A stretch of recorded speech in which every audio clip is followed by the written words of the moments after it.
5, 4, 3, 2. We are live. Very good, very good. We wait for another 5 minutes. And do we check screen sharing now? Okay. We can begin now, I guess. We can begin now. Screen sharing is enabled for me now. What Yes. about you, Dr. Ramesh?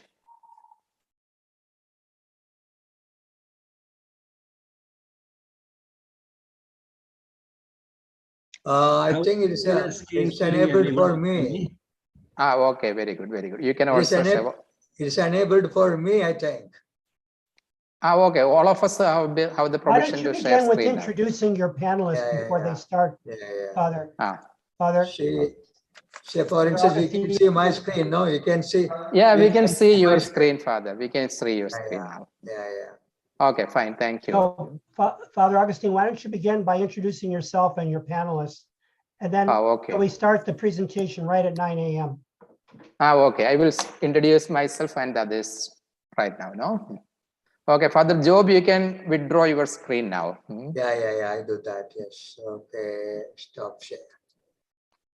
Okay, thank you, Professor Gerald, for inviting us to participate in this noble event, Fratelli Tutti, this international conference. It is indeed a delight and honor to be taking part in this event. And three of us are looking at reading Fratelli Tutti from the Indian context in the pandemic perspective. It was your own suggestion. It was Professor Gerald's suggestion that we look at the pandemic from the perspective of Fratelli Tutti. That was indeed a very right suggestion. At that time, India was the epicenter of the pandemic as well. Okay, three of us will be doing this job together. And I am Augustine Pamplany, presently here in Cochin in Kerala in India. Okay, I am the director and coordinator of the research center here, which is an interdisciplinary institute here in Cochin. My field is basically philosophy of science and science-religion dialogue. Okay, my own professor, Professor Dr. Job is here as the speaker. Okay, let me move on to the other speakers.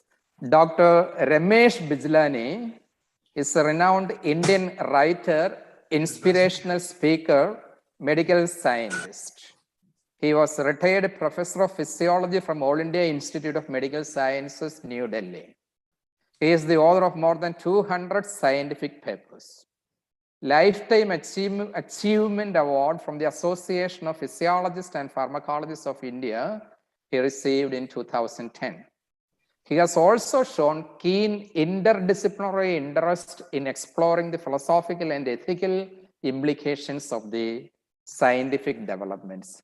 He is one of the leading heads of the science-religion dialogue in the country, particularly from the Indian perspective, from the Hindu perspective.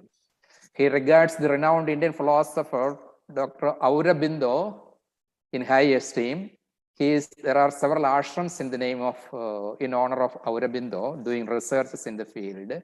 And he is the director of the Aurobindo Ashram in New Delhi, the Delhi branch. I hope Dr. Ramesh will speak more about that. And Dr. Ramesh will be speaking on the topic coronavirus pandemic in relation to the nation soul of India, something particularly from the Indian and the Hindu perspective, which will be a novel addition to all our reflection. Our next speaker, Dr. Job Korindadam, is the director of the Indian Institute of Science and Religion, New Delhi.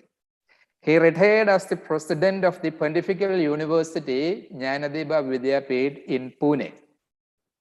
He is one of the pioneers, he is the pioneer in the science-religion dialogue in the country.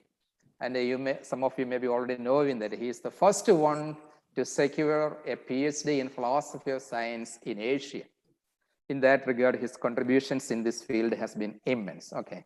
He was a member of the Indian National Commission for the History of Science of the Indian National Science Academy. He is also a regular visiting professor of philosophy of science at Loyola University. Dr. Job will be speaking on the genesis of development of COVID-19 and human response. a real-life case study of science-religion collaboration. So from the field of his own specialization, he is looking at the COVID pandemic in India. Okay, this is what I have got to. And my topic will be focusing mainly on the observations from Fratelli Tutti on the COVID pandemic from the perspective of equity and justice. Breeding of the inequity virus in the pandemic India, observations from Fratelli Tutti. This is what my paper is titled as. Okay, thank you. Shall we begin then with Dr. Yes, Ramesh? please begin, Father Augustine, please begin. Okay, Dr. Ramesh, we are well on time. Over to you.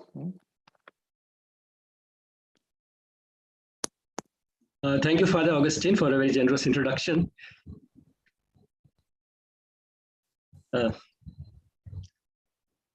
You may kindly share your screen also. You have PPTs, I guess. Yes, I'll go to that in a minute. Before that, I wanted to thank you for inviting me to speak. In the process, I have met old friends, and I'm sure by the end of the session, we'll make many new ones. The whole session is about fraternity or universal brotherhood, or Vasudhaiva Kutumbakam, as we call it in India. Vasudhaiva Kutumbakam means the world is a family.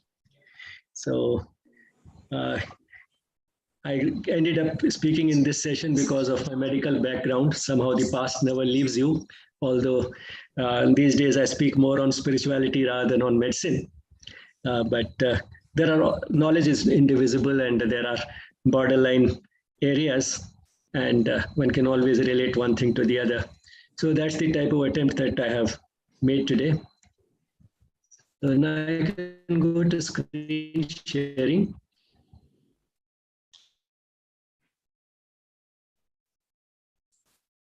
No. Okay, you are. Yeah. Screen, sir. So the topic, as Father Augustine told you, is coronavirus pandemic in relation to the nation soul of India. And the reason I have put this particular picture in the background is in that, as you would notice, this particular gap between the greenery has a rough resemblance to the map of India. And like this fuzzy border here, in fact, when it comes to the nation soul or the culture, that doesn't have as rigidly defined boundaries as we have in geography. And I think that is the type of symbolism I thought this picture would convey. So although I'm calling it the nation soul of India, it refers to the region as a whole, and to some extent the entire world, because after all, human nature is basically the same everywhere. Before I go further, let me pass on to all of you the love and blessings of the Mother and Sri Aurobindo from Sri Aurobindo Ashram, Delhi branch. The first question that arises is, why call it the nation soul? Does a nation have a soul? Actually, a nation is more than a piece of land. Looking at the world as a whole, the world has been regarded as a goddess in India, as a Prithvi Mata, Dharti Mata, Vasudha, and also in Greek mythology as Gaia. And this has been revived further from a scientific angle in recent times by the Gaia hypothesis. So in fact, the piece of land which we call a nation has a certain distinct personality, and it is in a dynamic equilibrium with the people that inhabit it. And therefore, in a way, we can say that the nation does have a soul, and this is intimately related to the culture of the country or the region. What is culture? Culture is the product of a long shared past. And because of this long shared past, people who have shared this past come to behave in a certain way, and they respond to events in a certain way. And that is what is particularly relevant to today's discussion, how people with a cultural difference might respond differently to an event like the coronavirus pandemic. Every culture has a defining ideal. And the defining ideal of the Indian culture is spirituality. And in mind, the sense of the infinite is native to it. So the defining ideal of the Indian culture is spirituality, and correspondingly we find that it gets reflected in our creative endeavors, art, music, dance, literature, architecture, and so on, and also in our outer life, in our language, behavior, and our responses to events and circumstances. So in fact, spirituality permeates all these areas in India because that is the master key to the Indian mind, or the defining feature of Indian culture. So what is relevant today is, how does this ideal, that is spirituality, express itself in our responses, particularly the response to the coronavirus pandemic? Spiritually speaking, the pandemic is an event, and all events are an expression of the divine will. And we also believe that the divine will works only for the best. And therefore, events are neither pleasant or unpleasant. They may be perceived so, but in fact, since they are an expression of the divine will as well as the divine wisdom, they are a gift. They come to us with a purpose, and they have been given to us with infinite love by the divine itself. So the gift is given with a purpose, and the purpose may be individual or collective or both. Why this is important to understand is because in general, traumatic events in life, difficulties in life, help a person grow spiritually. And therefore, these events have a purpose in an individual's life. But when so many people have died and so many people have gone through many difficulties in the coronavirus pandemic, it may look cruel and inappropriate to say that it had a purpose in their lives. But then it could have collective purpose. And by the collective purpose is meant some degree of upliftment of the human race as a whole. Sri Aurobindo has put this in poetic language in his epic Savitri. Thy acts are thy helpers. Whatever we do helps us. All events are signs. You know, they are like the signs on the road which guide us in a certain direction. Waking and sleep are opportunities. All these are given to thee by an immortal power. You know, this is in keeping with the spiritual philosophy of Sri Aurobindo, which is a highly life-affirming spiritual philosophy. It doesn't reject worldly life. It doesn't say that you can go and practice spirituality only in a forest or on a mountain top. What he has emphasized is that you can bring spirituality into everyday life.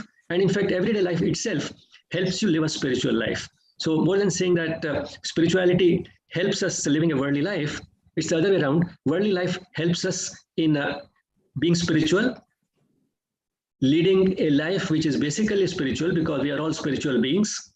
And without that, the vicissitudes of worldly life, we would not be put to test. So in fact, they're all tests, success as well as failure. And in that sense, whatever we do and whatever happens to in our life is an opportunity given to us by that immortal power to facilitate our spiritual growth, which is the very purpose of life. And this applies to individuals as well as to communities, societies, nations, and the world. Now let's see to what extent spirituality has determined the Indian response to the pandemic. Here there's not enough data available, but I have tried to hypothesize what the response perhaps would have been in India as compared to that in the West. While the defining feature of the Indian culture is spiritual, the defining feature of the Western culture, at least in the last 500 years, since the European Renaissance, has been rationality. And the rational mind, in response to an event like this pandemic, has a tendency to go into panic and to be afraid. So panic and fear would be a typical response, because while the virus has affected only a very small percentage of the population, and of those who have been affected, very few have died, one cannot really get an assurance at the rational level that it will not happen to me or to my near and dear ones. So the maximum assurance that we can get at the rational level is statistical in nature, that the probability of my dying or of any of my near and dear ones dying is extremely small. But that is not a guarantee. That is only a consolation. That gives some solace, but that is not an assurance. That is not a guarantee. In contrast, if we look at the same event from the spiritual angle, we can assume that God loves me, and if we have that faith, we feel that there is a special protection available from a higher power. Not only that, if that protection fails, we are ready for accepting everything. Accepting everything because it is God's will. It also reflects God's wisdom, and therefore there's something good in it, and eventually all will be well. Time will unfold events and we'll discover what was good about what has happened. And sometimes the acceptance also comes from feeling that, well, it is a punishment for our sins.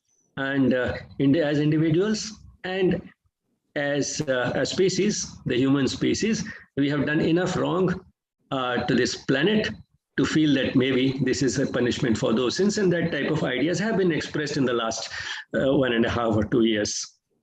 Now, if we look at it, look at these two different types of responses, one arising from a rational approach to life and another from the spiritual approach to life, we find that the spiritual approach leads to a much greater peace of mind.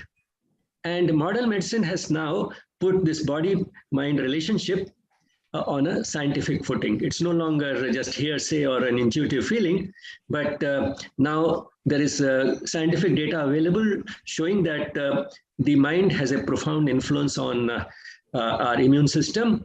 When we are cheerful, relaxed, and at peace, our immune system becomes strong. When we are under chronic stress, when we have an emotion like panic and fear, that leads to a weakening of the immune system. And what protects us in the ultimate analysis from all infections is our own immune system. Because there are experiments which have been done long ago. Even if you spray a person's nose with a flu virus, only 10% of the people who have been sprayed that way come down with the disease. The rest are able to overcome the disease and they don't fall ill. And that is the reason why, I mean, in spite of all of us breathing the same air, very few have actually become symptomatic. And that is because the rest have been able to overcome the disease using their own immune mechanisms. And in many cases, there were absolutely no symptoms. The person got infected, overcame it, and remained blissfully unaware of the fact that he was ever infected. So the type of peace that the spiritual approach to life inspires is protective in nature. And some data indicates that the fact that India has done better than many other countries with the far better medical facilities may be because of the type of response that the Indian population had to the pandemic. When we look at the deaths per million population, and this is the latest data accessed this today itself, the deaths per million are 1959 and 1893 in the UK and the US respectively, and these are very similar figures. India is way below these figures at 317 deaths per million population so far as a result of the pandemic. And the case fatality rate, that the number of people who die if they are infected, and that is about 2% in the UK and the US, and 1.34% in India. So from both these major indicators, India seems to have done much better in spite of poorer medical facilities, and this might have something to do. Of course, there could be many other explanations, but this could be because of the way Indians instinctively have responded to the pandemic, not with so much panic and fear, but more with a sense of acceptance and accepting it as something that has come from the divine and therefore has to be accepted peacefully, and we have to see what is positive about it. But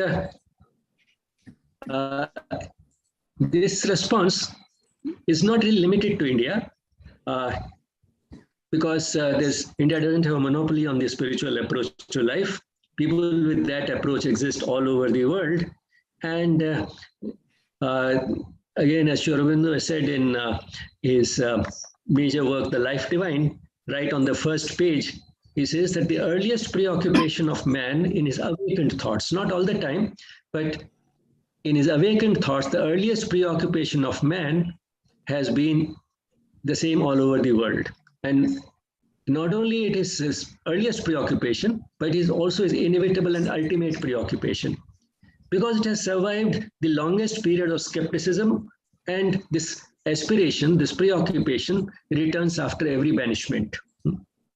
I saw it myself in I think 2001. I went to Russia, where more than 70 years after the revolution of 1917, it had been banished. But then as soon as the opportunity returned, once again the churches were back, and it seems that as nothing had happened. So it survives the longest period of skepticism and returns after every banishment. Skepticism has been the hallmark of the European Renaissance. And we find that once again, this coronavirus pandemic, as if brought back those elements of faith which had not really died, and this earliest preoccupation of man returned once again in a very significant way. But what is that preoccupation? It is also the highest which thought can envisage. So only in the awakened thoughts one has that preoccupation. But what is that preoccupation? That preoccupation manifests itself in the divination of Godhead. That is, visualizing a higher power. The impulse towards perfection. Perfection, again, is a symbol of divinity. Not the human perfectionism, but the type of perfection we equate God with. Man, by very definition, is imperfect. Only God is perfect. And God's perfection is not the meticulous perfectionism of the human being. It's a different type of perfection, which has more of beauty and harmony and love about it, rather than meticulous attention to detail, technical detail. And the search after pure truth and unmixed bliss. So these are the manifestations of that earliest preoccupation of man, visualizing a higher power, an impulse towards divine perfection, and the search after pure truth and unmixed bliss. This is something universal, and therefore the spiritual response is unlikely to have been restricted to India. And the next question that arises is, if all events are a giftful value to, it has certainly been a humbling experience because man had become rather arrogant because of all the achievements of science and technology, and the way the communications and the transport had improved amazingly, and this experience has made us relook at the priorities in life and the purpose of life. This is something that we have all felt through all the messages and videos and everything that has been exchanged on the social media, WhatsApp and whatnot. And if one were to break it down into the type of things that, type of changes that came about as a result of COVID, life became slower. We learned to slow down. Our food became more healthy. We learned to overcome that urge to just leave home and travel. The moment there was a long weekend, people would start thinking of going somewhere. And we had forgotten the value of spending time with the family. And we had got so used to planning things and seeing that our plans always worked that we took our plans for granted. We learned to live with uncertainty. And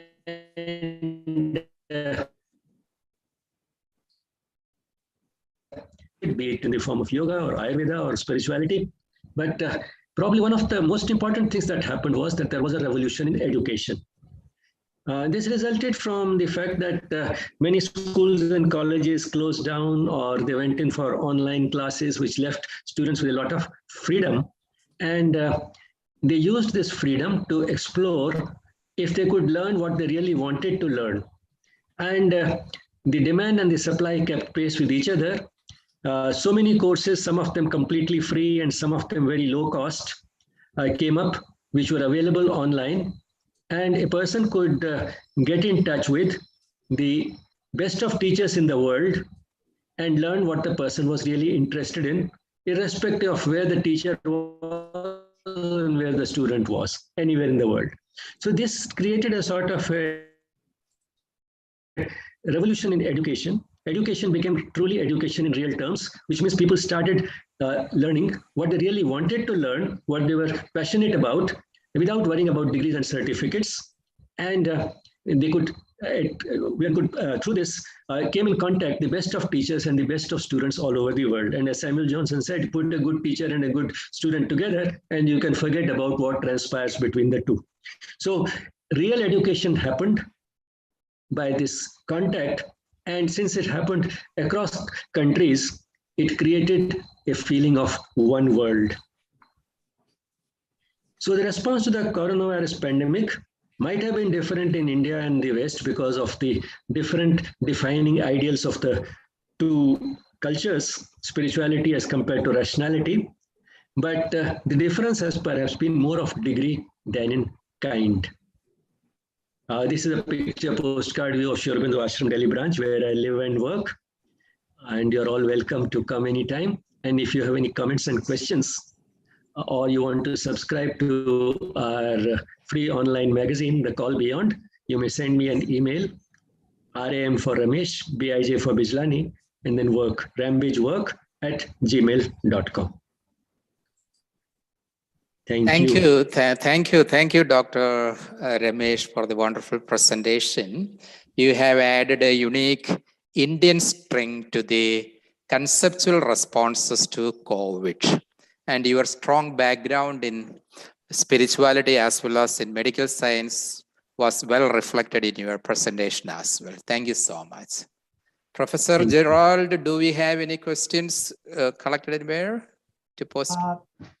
Any questions so far from those who are with us right now? I have a question. You know, spirituality is growing also in the United States. Many people have moved beyond, if you want to say, organized religion, and they are searching for a kind of a universal spirituality, particularly young people. And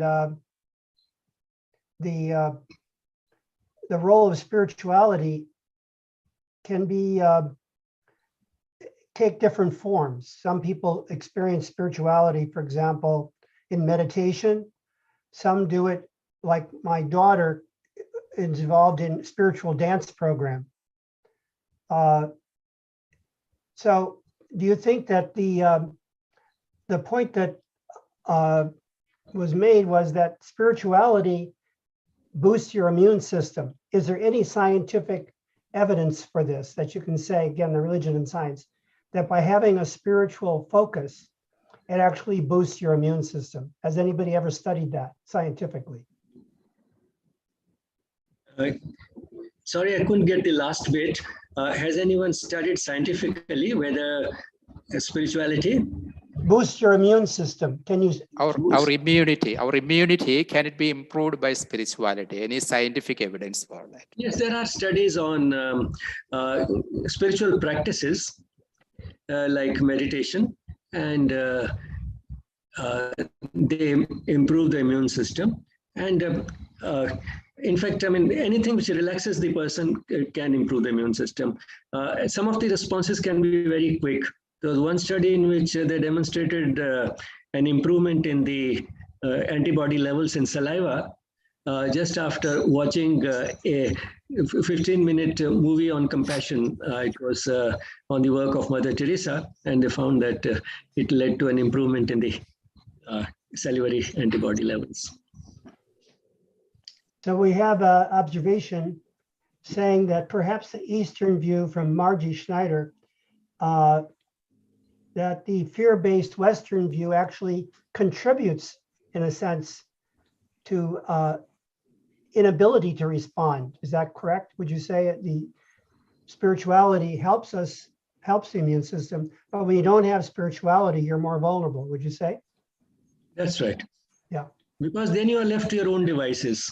A spiritual person knows that, yes, I may be weak, but then I have behind me the strength of a higher power for whom everything is easy.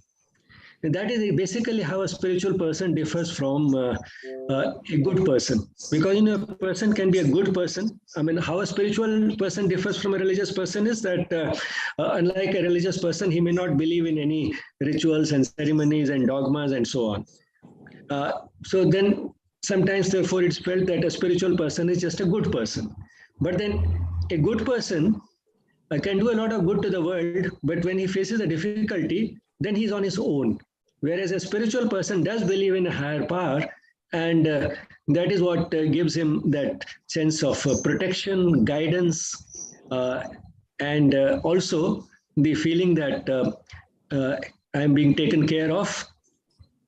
And if still something unpleasant happens, it will be also an expression of love, which I love that from that infinite power. It might be perceive it as unpleasant, but actually it is meant for my own personal growth.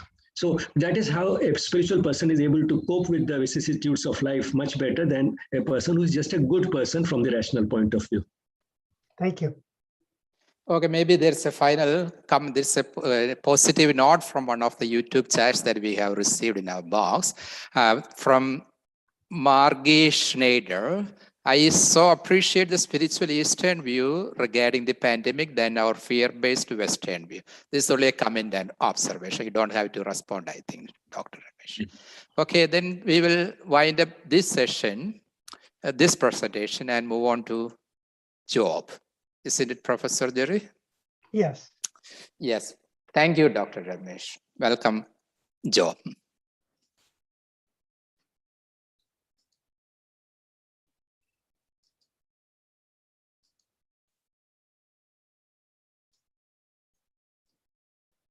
Okay. First of all, thanks for the organizers for giving me this opportunity. My approach is going to be focused on a specific issue rather than the intuitive and very insightful presentation of Dr. Ramesh. I'll be going into a specific issue, and of course, the response is coming from Indian authors or Indian scholars, and the special issue is how did COVID start? The origin, the source of COVID, the source of COVID-19.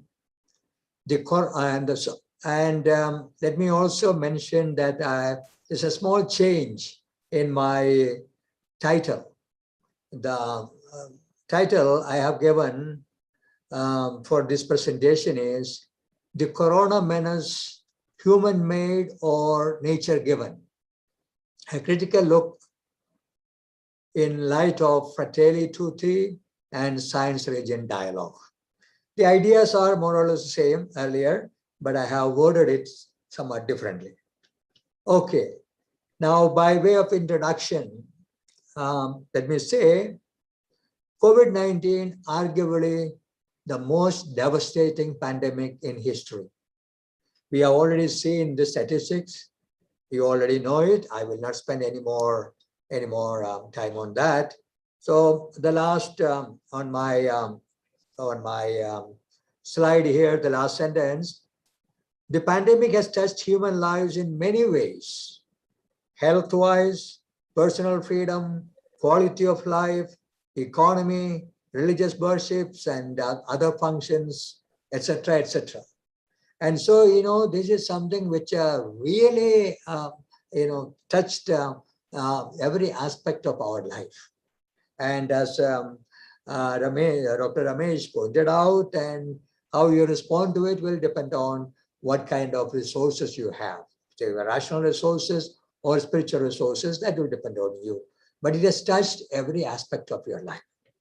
And so, the point now is global village, Fratelli Tutti, That means all our brothers and sisters. Vasudeva Kudumbagam, that means all belong to the same family, all are members of the same family. All these were metaphors earlier. Now they have become painful realities rather than mere metaphors. Thanks to the COVID, global village is no more a metaphor. Global village, we have become a village. What is happening in one place is known to everyone else, just like what happens in a village. One person's happening or one family is happening is known to all over the village. That kind of thing. And so we have, moved from the metaphor state to a reality state, thanks to this one. Now the question I want to ask is, how did it all start? What caused this COVID? How did it come? From where did it come? All these have become critical queries crying for unbiased answers. This presentation is a critical study of certain theories on these questions to see how this whole phenomenon can be seen through the lens of Fratelli Tutti and a healthy interaction between science and religion, particularly from the Indian perspective. Now, some studies and some responses to the question, from where did COVID come? What is the source of this COVID and who is responsible for it? And the first set of theories is the lab leak theories. And I have taken the views of Indian authors only, and that is how I am presenting the Indian perspective on this particular issue. First of all, the authors are a medical couple, a doctor and his wife. Both are doctors. Their investigation and their findings I want to present before you. Some facts. Dr. Monali Rahalkar and her husband, Dr. Rahul Bahulikar, did a detailed online investigation on the genesis of COVID-19. They primarily focused on the work of the internationally reputed Wuhan Institute of Virology, headed by the bat woman, Shi Xingli. She is called the bat woman because she is a super expert on bats. And so these people did their study on her work with regard to this particular pandemic. And they concluded it is a highly likely scenario that SARS-CoV-2 might have come from a lab. Though natural origin remains a possibility, the circumstantial evidence points towards a lab leak scenario which should be investigated. They are leaving the question open. They're not putting the blame on anybody at this stage. Now, what are their reasons to suspect or to point the finger, or at least sort of insinuate that maybe it has come from Wuhan? Well, in 2013, she and her team did extensive study in a copper mine in Yunnan. Yunnan is, in the eastern part of, the western part of China. And this particular mine was noted for all kinds of bats. More specifically, she had collected a virus, and to which she gave this name, RATG13, a bat coronavirus, which is 96.2% similar to SARS-CoV-2. In 2012, in the same mine, 6 workers contracted pneumonia-like disease while they were clearing bat castings, the species of bats there. And 6 of them contracted, pneumonia-like disease. And then 3 of them died. 3 of them died and they had COVID-like symptoms. And the bad woman had spoken about this in 2012. However, one big difference was there. This in 2012, when these people got this virus or this sickness, it was not contagious. It did not spread. You see, well, you see, it was only 96% the actual COVID virus. So 4% deficit was there. Probably that was the reason why it did not spread. To transform them to actual corona-19 virus, they had to be modified with a spike protein. And she and WIV were well equipped to supply this spike protein. She denies any lab involvement in the production of COVID virus. But there are problems with regard to her denial. First of all, recorded inconsistencies are there. Lack of professional transparency is noticed. Suspicious secrecy is noticed, and so on and so forth. And all these things make an impartial inquiry and an objective conclusion very difficult.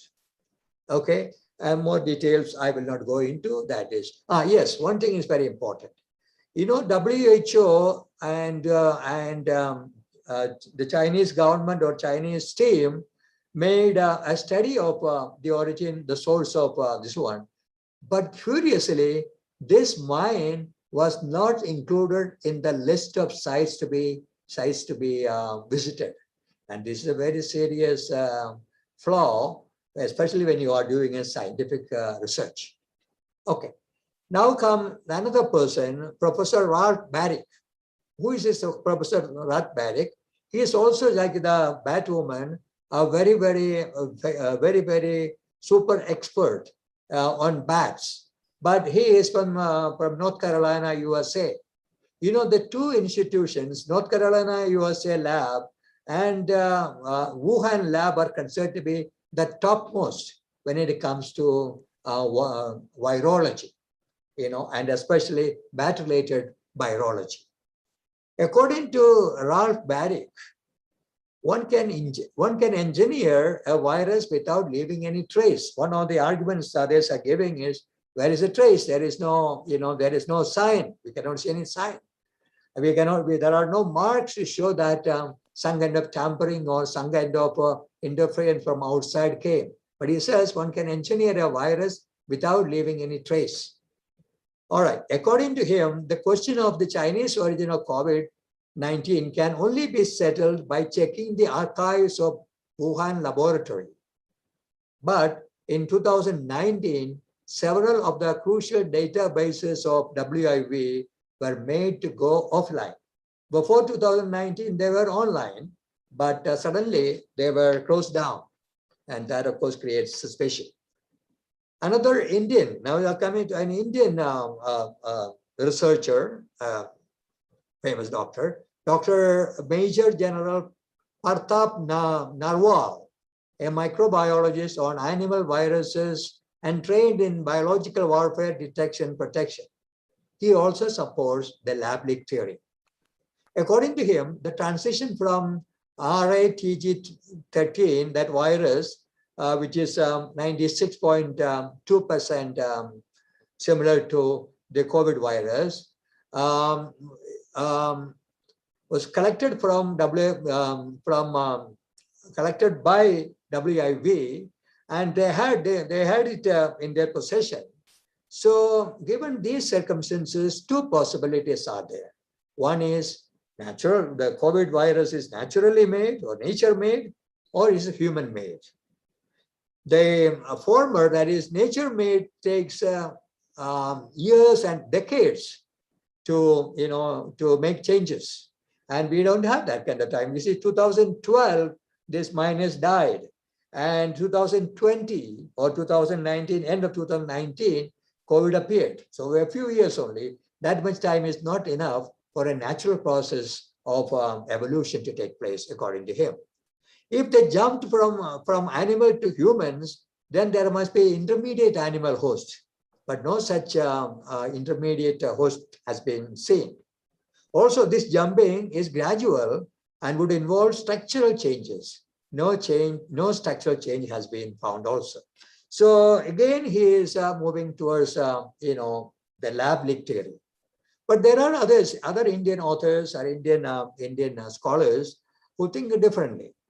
For instance, Vineet Menachery, in a paper co-authored by she, of course, she was a co-author, and it was published in Nature Medicine in 2015. They argue against the lab leak theory. And she, in her interview to Scientific American in 2020, also denies it. But most importantly, Anthony Fauci, director of US National Institute of Allergy and Infectious Diseases for almost 40 years, and we know him very well. And he also thinks that it came through evolution. But there's a catch. There's an important catch.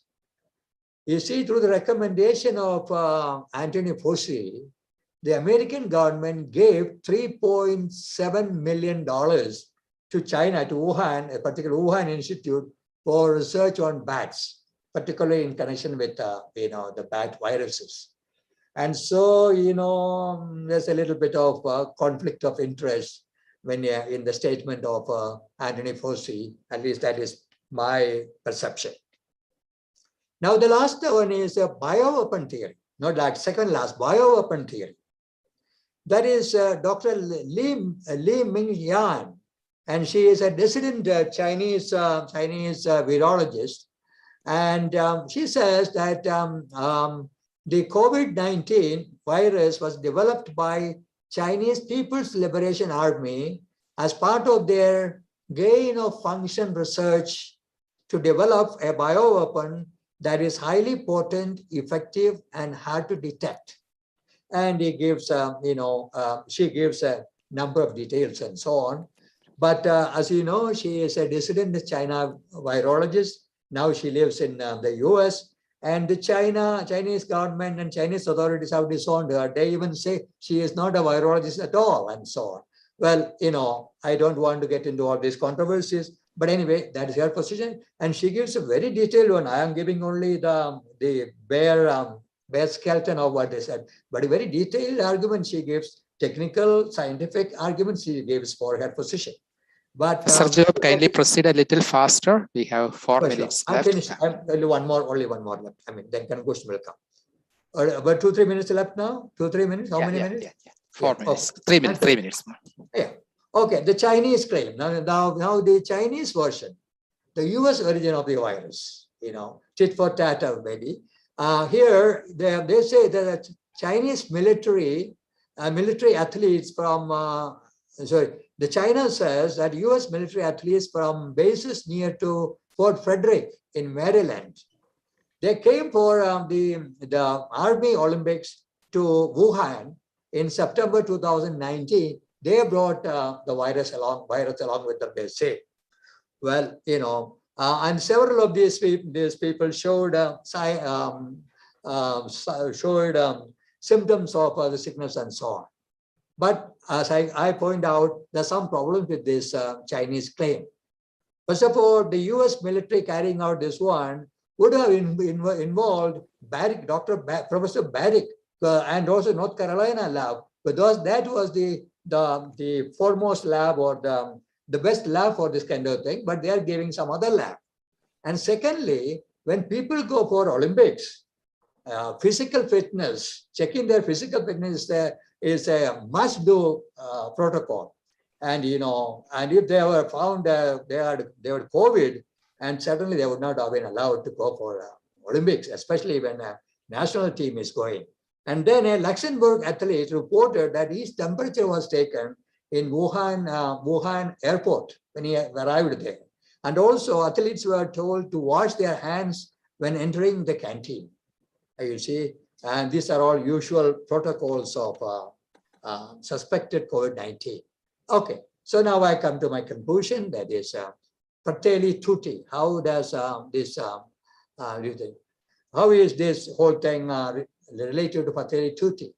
Well, if we read Fratelli Tutti, we will see the Pope is not very happy with the way the rich nations interacted or contributed to the alleviation of the, to responded to this pandemic, particularly with regard to the poor nations. For the rich nations, it was only a question of health and maybe a little bit of inconvenience with regard to their style of life. Whereas for the poor people, it affected every every aspect of their life. And so the Pope is mentioning that the Fratelli Tutti spirit should have been there. If that spirit were there, the overall situation of, especially in the poor countries like India and so on, would have been much different. The sufferings of the people would have been alleviated considerably if this has been done. Okay, so that is where, the spirit of Fratelli would have made a big difference for these people suffering from this pandemic. Coming into science religion dialogue, now the lab leak theory may or may not be correct, but this is possible. Lab, in the future there could be lab leakage when serious investigation is going on, and this leakage can play havoc to humans. So there is, this is not an imaginary thing or just once it happened type of thing. It is going to happen because science is progressing very, very fast, and the danger is very, very real. And so time has come to look at this situation, this kind of possibilities very seriously, and enact laws, and then implement these laws with meticulous care. And how do you make these laws? In making these laws, the humans have to put at the center. The human well-being and human welfare will have to be put at the center. And this would mean ethical values, moral values will have to come in. And moral values, the best of moral values, especially loving your brother and sister who cannot give you anything in return, all these things will come only from religious values, as Dr. Ramesh mentioned, that spiritual values. And so you need to have spiritual values or religious values. And so this situation is reminding us that time has come for science.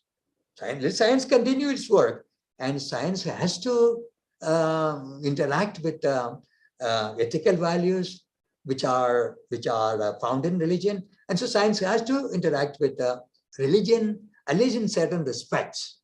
So COVID-like situation call upon scientists and ethicians to come together creatively and collaboratively to make sure that humanity and humaneness are not lost sight of in the rat race for progress and profit, which mostly scientists and technocrats are looking for. So a collaborative approach, a collaborative attitude between scientists as well and religious people or spiritual people is an absolute necessity in the coming years, in view of in the light of our experience of this pandemic at the present time. And so this is how science religion dialogue gets involved in this pandemic situation. Thank you very much for listening to me. Thank you, Dr. Job, for approaching the pandemic episode from the science religion perspective. You not only objectively espoused the various hypotheses pertaining to the origin of the COVID pandemic.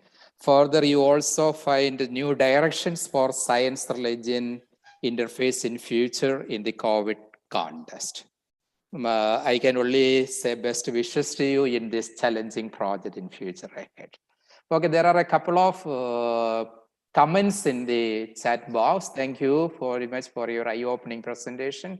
The clearest explanation of the origin of COVID-19. Then I used to Maryland, where there is a chemical war. I came to believe somehow that perhaps not clear. You can go through that further, Job. I think there are no real questions as such. Should we be considering at all the negation of the Leibniz theory? Was it to create a form of germ warfare? Probably that is a question seen in the comment box. You see, bioweapon, the bioweapon becoming a real weapon has been around for a long time. Now, thanks to all these, developments in genetics and various other things, this has become very highly potent weapon. And this has got a number of advantages. First of all, it is relatively inexpensive and it can be secretly kept. And also it works very slowly, so people will not notice it easily. Not like a hydrogen bomb being exploded, everybody notices it. And so this is a really potent and real threat to humanity. And the trouble disturbance it will make in our society is immense. And so I think this is a real threat, and we have to enact very stringent laws in light of serious study, serious discussion, and serious interaction between different stakeholders, namely scientists, religious people, ethicists, and various stakeholders will have to come together in a spirit of Fratelli Tutti. We are all brothers and sisters, and we are all responsible to each other, in the spirit of that one. And that is why Fratelli Tutti is very meaningful, very relevant to this to this situation. So I think it is time. And it's Augustine, I think we need to go on with your presentation. Okay, thank you, Father Job. Can you pull out your screen sharing, Job? Yes, I'll do that. Thank you very much. Okay, now we have only a short time left. I will try to adjust accordingly. Say the next, for Dr. Job has already introduced the issue of equity and justice in the pandemic episode. This is not in conformity with the observations or the exhortations made in Fratelli Tutti by the Pope. Job has already made this point. I just wish to dwell a little further on this area in the particular Indian context alone. So that is why my paper, I think I have not shared the screen. No? Okay. My paper is titled Breeding of the Inequality Virus in the Pandemic India. I may sound a bit cynical here, inequality virus. This I have borrowed from the Oxfam report, which has made a systematic and scientific study of the state of affairs in India in the post-COVID, in the pandemic context. So there is a growing inequality in India as a result of the pandemic, and that we are looking at from the perspective of Fratelli Tutti. This would be my central thesis. Despite the beautiful gestures of national and international solidarity, the pandemic has exposed serious cracks in the societal systems in regard to equality and justice. Disparity in healthcare access between the rural and the urban populations, compound impoverishment of the already poor, asymmetric distribution of the pandemic harms to the women folk, and the vaccination inequity are identified as the major challenges to equity and justice in the Indian context. Well, this is the state of affairs about COVID in India. You can just have a look at it. I'm not going to read it. The second wave had been extremely bad for India. On May 16, we hitting 100,000 cases and 4,500 plus deaths on a single day, which all are international highest in that regard. Okay, so no one is firstly let me dwell a little bit on the positive side of the solidarity part of the pandemic. No one is saved alone. This is from Fratelli Tutti. How wonderful would be, even as we discover faraway planets, to discover the needs of the brothers and sisters who orbit around us. In fact, this picture was embodied to a great extent in the way India handled the pandemic. Not only in India, also. In the second wave, a whole lot of international aid poured in. United States lifted the ban on the supply of certain raw materials for the production of the vaccine. And some of the poorest and the smallest nations also contributed significantly, supported India in this crisis moment. And the India government also took several gestures to reach out to the poor, the farmers, the health workers, and so on. Those things needs to be applauded. In that regard, there were beautiful gestures of solidarity, which I do not fail to see. In that regard, what the Pope says about the pandemic, that it has taught us about that our life is interwoven with the life of the ordinary people, the poor ordinary workers. That is very much reflected in the Indian context, I am inclined to think. At the same time, it poses a lot of challenges to equity in the Indian context. Our Indian Constitution underscores in its preamble the principles of equality, fraternity, and integrity. Certainly, critical analysis show that these principles need to be revisited in the Indian context, in the pandemic context in India. What are some of the concerns with the social equality? There were serious disparities in healthcare access. 70% of the Indian population living in rural areas, and most of the healthcare concentrated in the urban area. That has adversely impacted the healthcare of the poor folk in India. Then challenge of social distancing. You are supposed to keep social distance.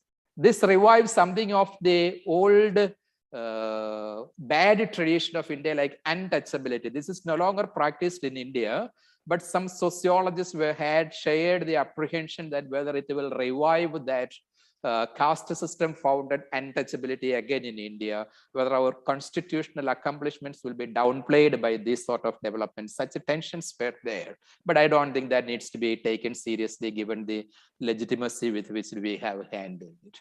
Again, online education, as per the WHO report, only 20% internet usage is there for the people living in villages, in the tribal area in India. Now, with the digitalized online education taking the center stage as a result of the pandemic, several people were deprived of this provision for education. Then the adverse impact on legal system, free speech, those things I'm not dwelling on for want of time. Then the economic inequity. Probably those outside India must be familiar with the stranded migrants as a result of the sudden declaration of the first lockdown in India. Okay, several million people were stranded as migrants overnight, and the condition has not improved significantly even today. Okay, and as for the Oxfam report, 170,000 people lost their jobs every hour in April 2020. Okay, and all these adverse outcomes, economic outcomes of the lockdown and the COVID was pushed upon the poor population, those in the rural areas in India. This is the concern with equity and justice here. And the latest estimates have it that the population of the poor have gone up by 70 million plus. That is a disturbing statistics if we can rely on this report. Okay. In the meantime, there is a 35% increase in the wealth of the Indian billionaires. Okay, India habitats some of the top billionaires in the world. Their wealth was increased significantly. Okay, and there's some Oxfam estimates say that if we could appropriate that wealth for the poor people, those becoming jobless, 400 million of them can be sustained significantly. Just will they increase in the wealth of a couple of billionaires, it seems. Okay. Then challenges to gender equality. You know, the case of the women is not that, of course, we have improved significantly, but still not at par with the state of affairs with the men. 80% of the health workers in India are women, but in the COVID task force, UNDP reports say only 13% representation of the women were there. And studies show that vaccination is 17% less for the women folk compared to men in India. And those lost job, when 7 men lost job, 47 women were losing job, particularly in the informal sector.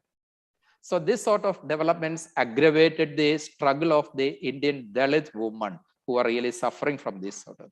All this data should be contrasted, placed against the exhortations of the Pope in the Fratelli Tutti. The truth is the recognition of the pain of the women. That's a powerful statement. It frequently becomes clear that in practice, human rights are not equal for all, particularly for women in the context. Of course, all these observations are true internationally as well. That is what Dr. Job introduced first. I have only dwelt upon the Indian scenario particularly. Maybe also further, there was inequity with regard to vaccination policies of the government. The first policy adapted initially was more in conformity with the principle of equity, it seems. There was prioritization of vaccine for the deserving cases, for the risky groups first. But the liberal policy announced later compromised with this policy. It seems. Later on, the Supreme Court of India intervened and made it more equitable with a standard pricing and so on. Otherwise, pricing also has been significantly differential for the union government and the state government. That created a bit of fuss in our country. As a result, today we have more or less a one nation, one pricing policy with regard to vaccination also. So at the societal level, economic level, vaccination level, in regard to gender justice, there are challenges, serious challenges posed by the COVID scenario in India. Of course, we do not fail to see the beautiful sides of solidarity, the beautiful facets of solidarity highlighted in COVID-19 also. So lack of equitable distribution that Fratelli Tutti speaks about, intra and international inequities, equitable access to the systems, all these are the pickups from Fratelli Tutti for India in the COVID context. I think I will conclude with this observation by this Oxfam India director who says that extreme inequality is not inevitable, but a policy choice.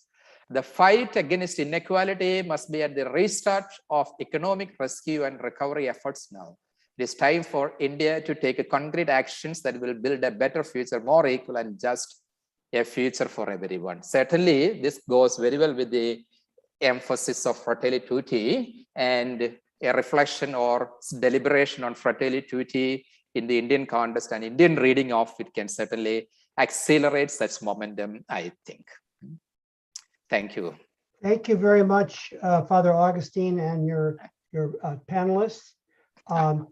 It's now, Hudai, if we can transition to the next program on the U.S.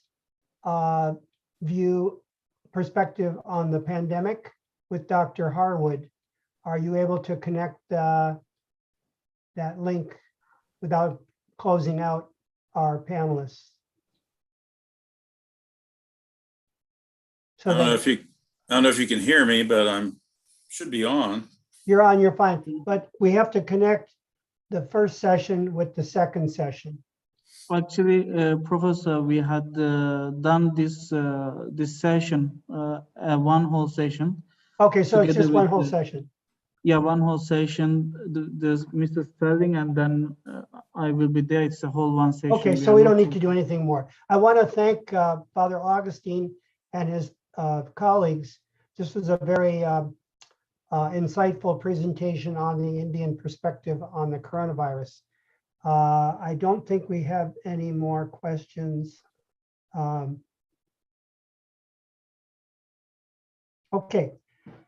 Well, I have a quick question on the matter of the origins of the virus. My uncle, Gerald Yonetz, Y-O-N-E-T-Z, worked at Fort Detrick. He was a chemist, studied the properties of minerals, and he always warned me about Fort Detrick. And Fort Detrick, to me, is the leading contender for the origin, just because the CDC closed down Fort Detrick on July 15th, 2019, which is months before the generally acknowledged timeline of December of 2019 for the emergence of the virus. But the CIA and Harvard Medical School did a study using satellite photos that the parking lots of the hospitals in Wuhan were starting to get fuller in August of 2019, which again is a month after the July 15th, roughly a month after the July 15th closing down. And of course, they didn't close it down without evidence. They acquired evidence in the weeks and months prior to the July 15th shutdown of Fort Detrick's biolabs. Amarid was the name. It's level 3 and level 4 biolabs are located there. So I just wanted to put those facts on record here. So that's my leading contender. If I had to plump for one lab or another of all the labs, that would be the one, because that's the only one where they actually acknowledge a leak.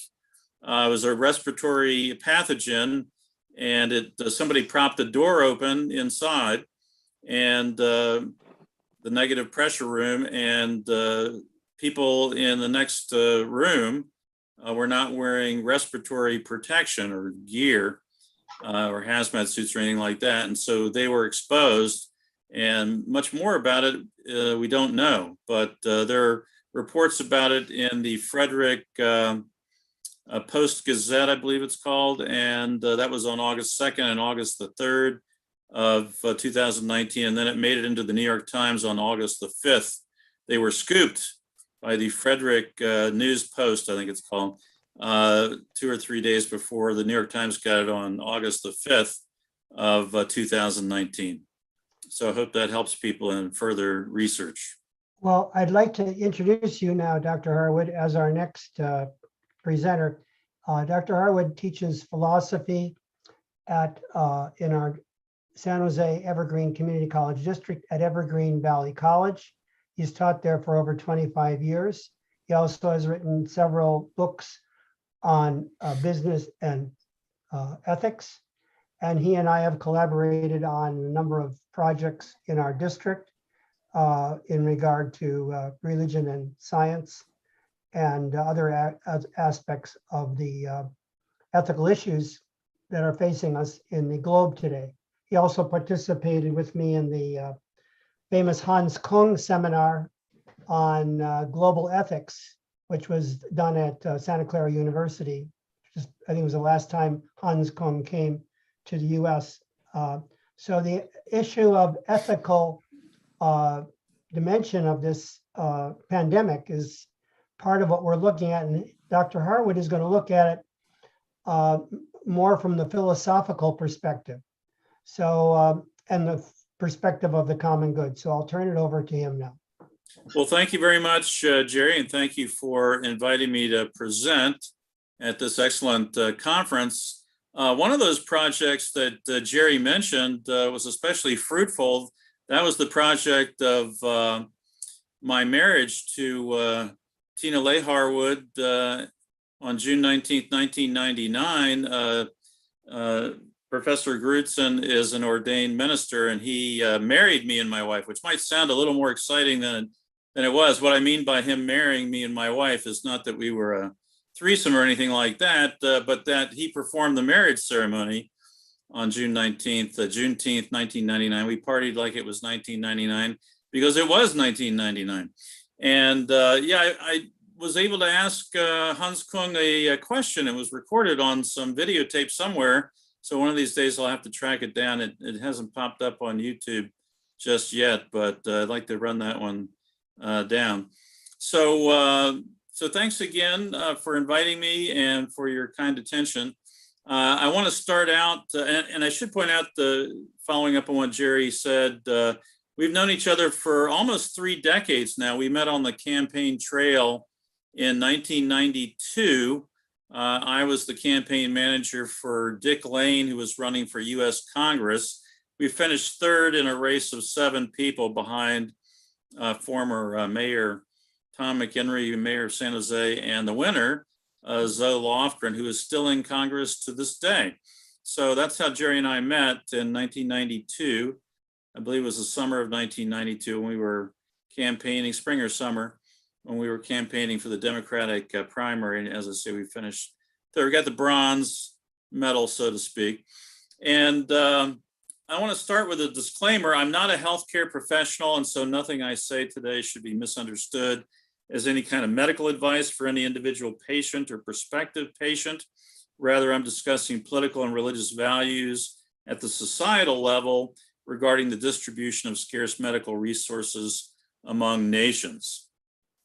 So I developed my paper. Jerry and I thought we should have me write a shorter paper to allow for more discussion and to allow for me to insert some statistics, because this is such a fast-moving pandemic, that we wanted to allow enough time for me to supplement the paper with some statistics. And I looked up those from a podcast, mainly from a podcast that dropped just yesterday by Dr. Michael Osterholm, who was at the University of Minnesota, runs an institute there.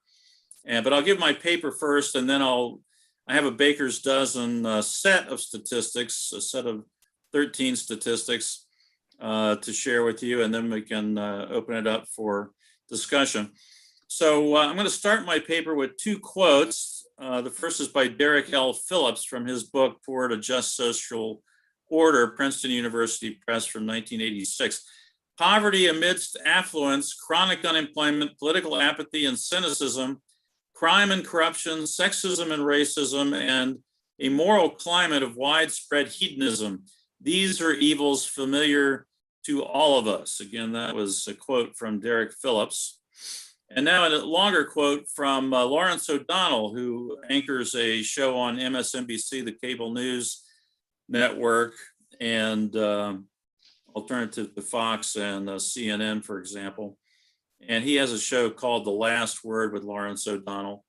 He's also famous for being a Hollywood producer and writer. He created shows co-created shows such as The West Wing on NBC, I believe. Here's the quote from Lawrence O'Donnell. And just as the United States of America reaches peak vulgarity in the delivery of the COVID-19 vaccine by offering people $1 million to get vaccinated, a lot are open to people who get vaccinations, giving people guns if they get vaccinated, giving them beer to get vaccinated, while other parts of the world are suffering and dying every day because they cannot get this vaccine that we have to give people $1 million to get. Just when we hit that peak of uniquely American vulgarity, embarrassing ourselves to the entire planet, the Biden administration today announced a commitment to distribute at least 80 million vaccine doses globally by the end of this month. And although COVID-19 is under control in the United States, you can tell this is dated, globally, we have seen more coronavirus cases in the first 5 months of 2021 around the world than in all of last year. The New York Times reports in North America, 60 vaccine doses have been administered for every 100 people, compared with 27 in South America and 21 in Asia. And in Africa, the rate is 2 doses per 100 people. Finally, thanks to President Biden, some help is on the way. That was from June 3rd of this year. And things have changed even since then, just in 2.5 months or so. And now President Biden upped his promise to 500 million doses, but the time frame is extended. We'll get into that when I get to the statistics part after the main part of my paper. So just days after audiences heard Lawrence O'Donnell's outrage, President Biden announced that America contributed to COVAX, whose charitable distribution of jabs would be 500 million jabs of the Pfizer vaccine rather than just 80 million jabs. My first epigram is from 1986, 35 years ago, the year at which President Reagan was arguably at the height of his political powers.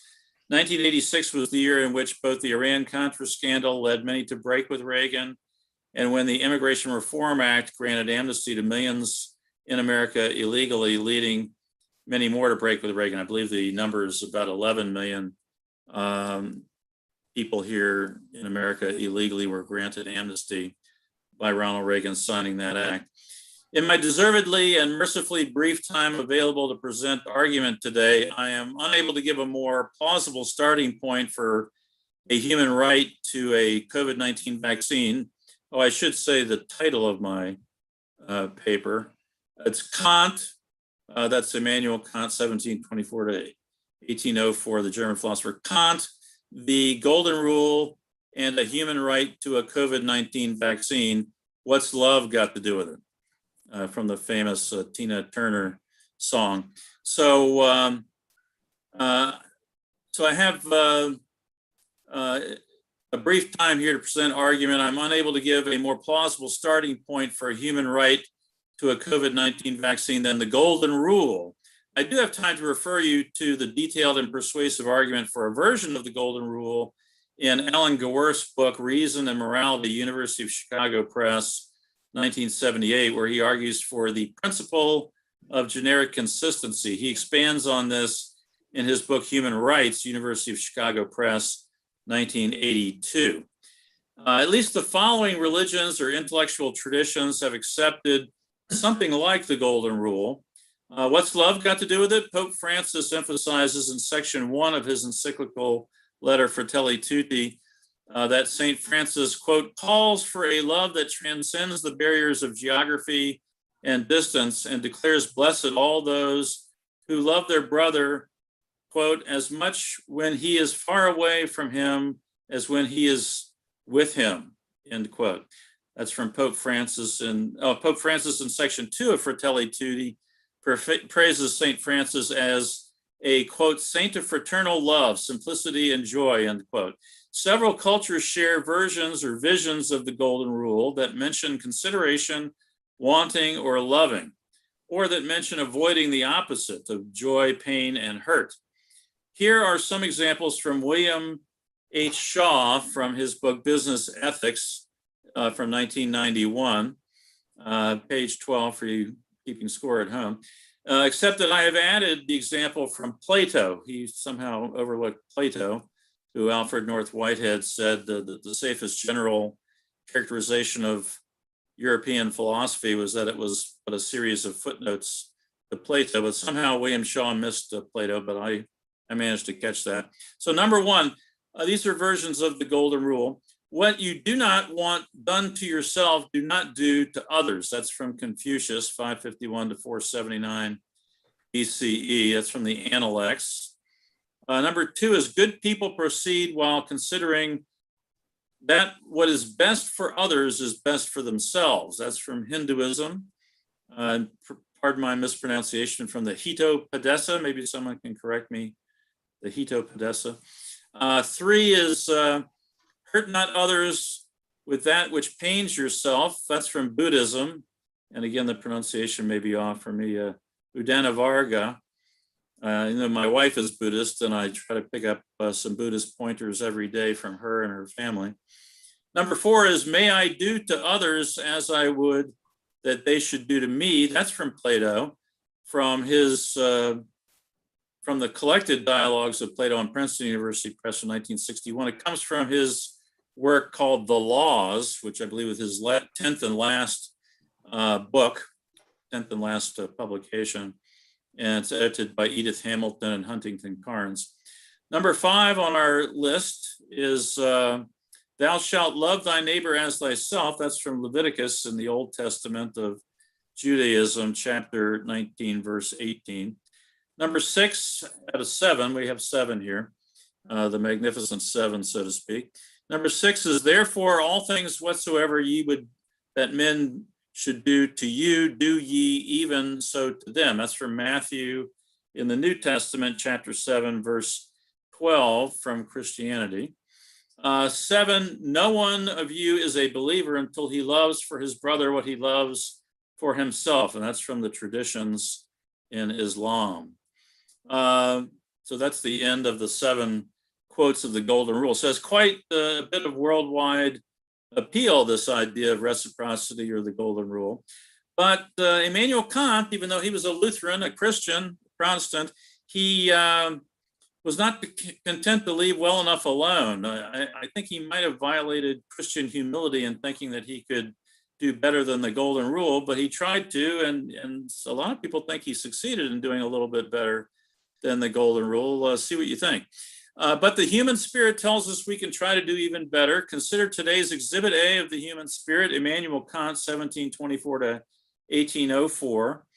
Not a very widely traveled man. He spent his entire life within about 50 miles of his birthplace in Königsberg, Prussia, which later became part of Poland. He's considered a German philosopher because he wrote in German. He was a Lutheran pietist, but he was not exactly displaying the greatest humility required by his Christianity when he thought he had improved upon the golden rule as follows. The golden rule speaks only of how you should do unto others. Kant thought this to be incomplete, since his moral theory, the categorical imperative, which is quite similar in ways to the principle of generic consistency of Alan Gewirth that I mentioned earlier, implies that we have duties to ourselves too, such as a duty to avoid letting our talents rust and a duty to defend ourselves. So that's the so-called improvement, is that it's more universal. It doesn't overlook ourselves in deciding what to do.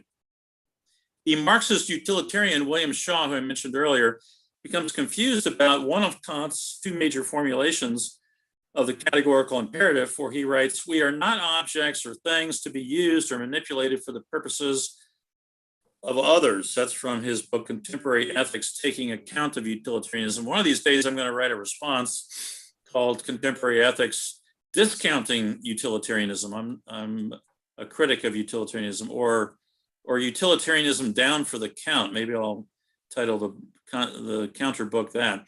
The missing word here is only. Kant says we are not only such objects, for Kant says we must never treat others as a means only, but we can treat others as means, just not as means only. We have to factor their well-being and their respect that we owe them into our decision procedure. So the golden rule, improved upon by Kant, requires us to share our medical resources even with strangers far away. For we would insist upon such help and thus may not morally deny our relevantly similar help to others. Kant enhances this by insisting on a duty of self-defense. When we help others combat the virus, we reduce the number of variants produced that can come back to haunt us by infecting us. So we even have a duty of enlightened self-interest to help others fight the virus. And this is what happened in India. I believe was the first place where the Delta variant was detected.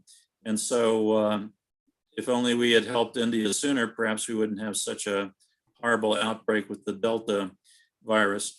In conclusion, I am unable to accept all of Kantianism, since in the 1990s, the Nigerian philosopher Emmanuel, again, pardon my pronunciation, Chukwudi Eze, exposed that Kant morally opposed miscegenation on grounds that white supremacy would be lost through interbreeding with other races. That's in an article by Jamel Bowie, How the Enlightenment Created Modern Race Thinking and Why We Should Confront It, in Slate magazine, originally in June 15th of 2020. But even that atrocious error in Kant's moral philosophy serves to remind us that none of us is perfect and all of us need help. And so here, that's the end of my paper, but I have this addendum that Professor Grudson and I thought would be a good idea, just to, I'm relying primarily on the podcast that dropped just yesterday by Dr. Michael Osterholm. It's called the Osterholm Update. It's on YouTube and elsewhere. And perhaps you can contact the University of Minnesota and get another format if you don't have, doesn't Do you show have up that on your version. computer? Because you could do screen share if you have it. Yeah, I'm not sure how to do screen share. I could try it. You If see in we- the middle, I have something called share screen. Yeah, I see it. Let So me click try. that I've on. never actually Click that on. succeeded. I've never actually succeeded before, but Well, if you have another, if you have that. well, Dr. it's just 13 statistics, but okay. I click share screen and now what do I do? You have the 13 points up on another screen? Yeah, I have it up on another screen. So you just click share screen, the green, and then there's another share on that. Oh, I click share in the bottom right. Yeah, first, did you click the green share screen? Okay, there you go. All right. Hey, You got it. You just Pretty want quick, to do- you pretty don't- quick study, 1 for 1. I've tried this one time and I've succeeded one time. Okay, here are the statistics. I should probably quit while I'm ahead, but let's go at least take advantage of what happened here. So the US surpassed 1 million vaccinations a day for the first time. Let me minimize the side screen here. For the first time in 7 weeks. And again, all these are from the Osterholm update, unless otherwise stated. This one's from MSNBC. I believe it was from Morning Joe this morning. Only 1.5% of Africa has been vaccinated. Again, that's from MSNBC. On the COVAX program, the US has donated 150 million doses of vaccines and plans to raise that to 200 million doses by the end of 2021 this year, and another 300 million doses planned for 2022. That's from Dr. Fauci of the NIH in an interview he had yesterday on MSNBC. Number 4 is the US in the last week experienced 1,000 COVID-19 deaths a day for the first time since May of 2021. Forbes magazine is the source for that one. I give you the URL there. The weekly WHO global case count is 4.5 million cases, up from 4.4 million last week. So now we're getting into the Osterholm source for the statistics. Number 6 is the WHO weekly deaths have held steady at over 66,500. These are daily figures again. Oh, actually, sorry, weekly deaths. I believe that's correct. It's weekly. So, but it seems kind of low actually. But I think it's weekly. For the, according to WHO, the 8th consecutive week of increasing cases globally. Get rid of on July 29th, 2021, the Osterholm update reported that US, South American, and Europe were all reporting similar per capita case levels. The US had a 7-day average of 17 cases per 100,000 population, and it was 18,000. My battery's running low too here, so I can't charge from this outlet here. 18 cases, so if I cut out, I'll try to plug back on and get back on.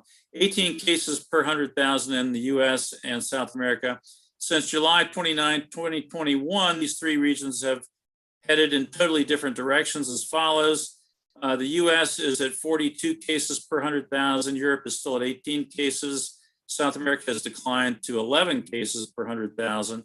Overall, in Latin America, cases are declining, but Cuba and Mexico are still in record-setting waves of infection. Australia's cases are still increasing and will surpass its all-time high if current trends continue for another week.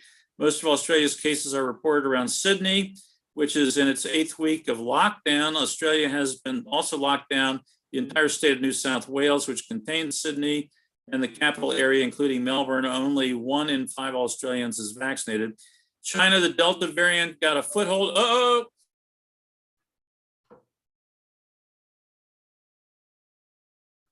Well, Dr. Harwood is plugging in his computer.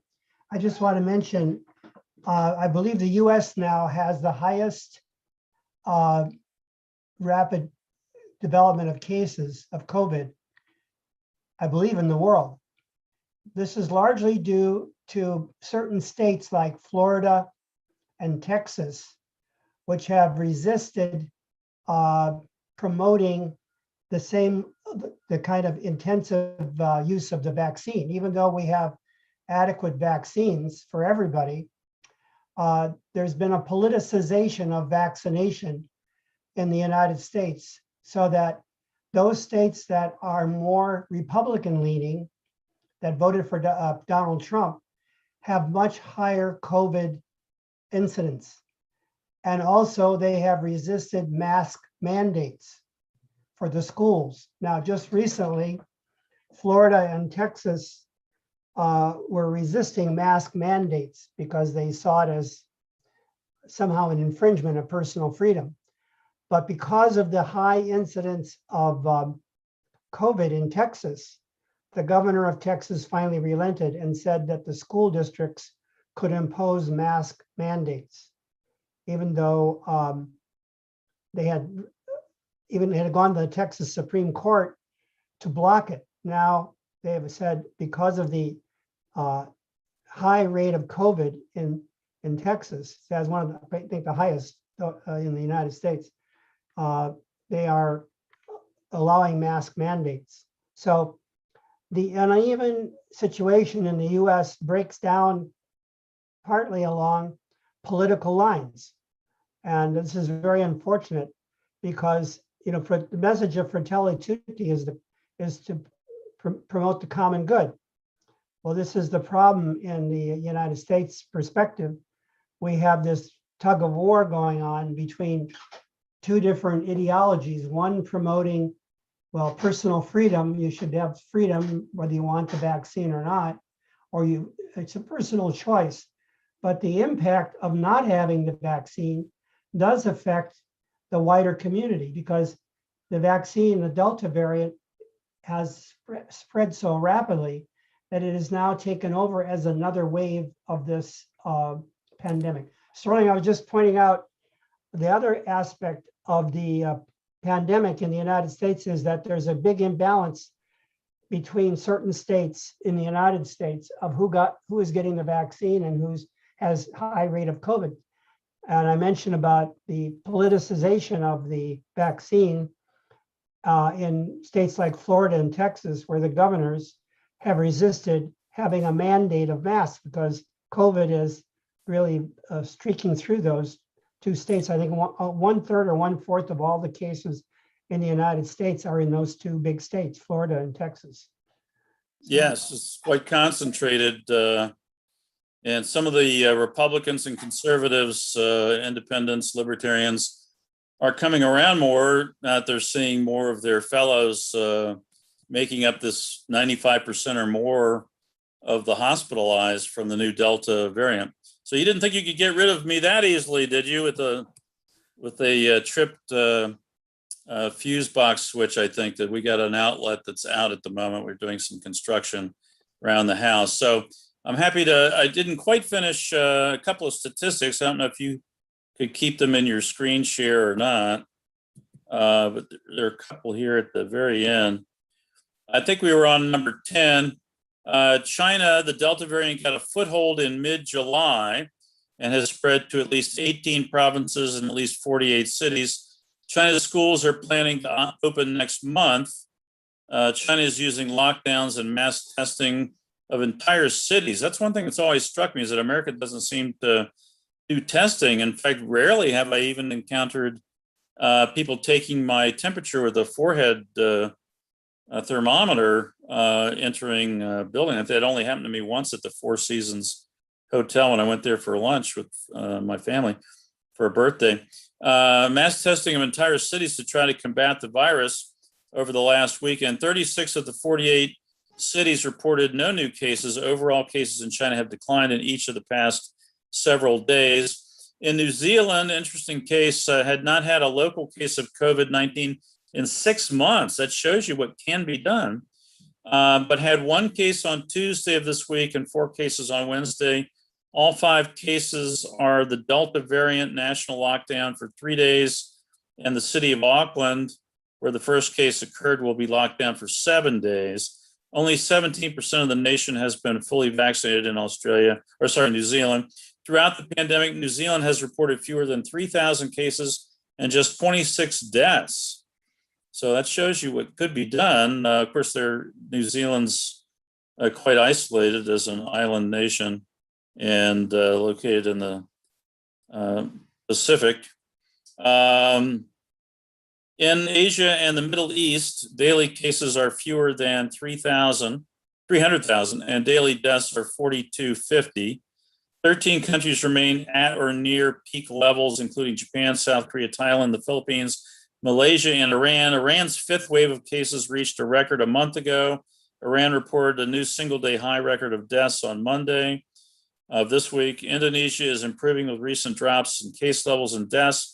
Despite the drops, Indonesia leads the world in the percentage of deaths with 1 in 7 reported deaths each day reported.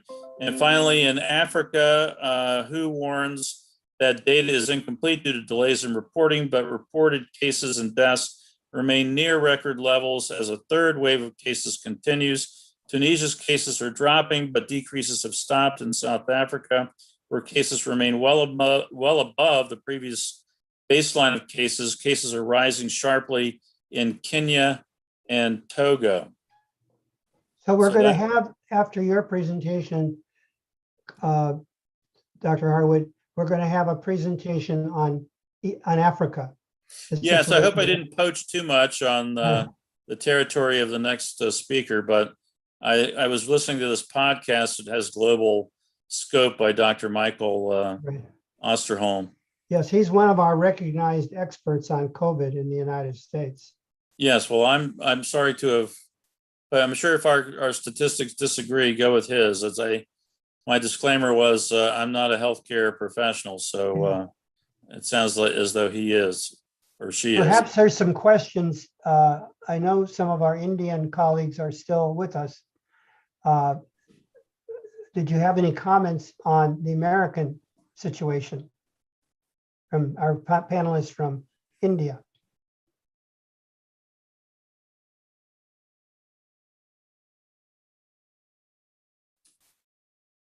Well, I'm very happy.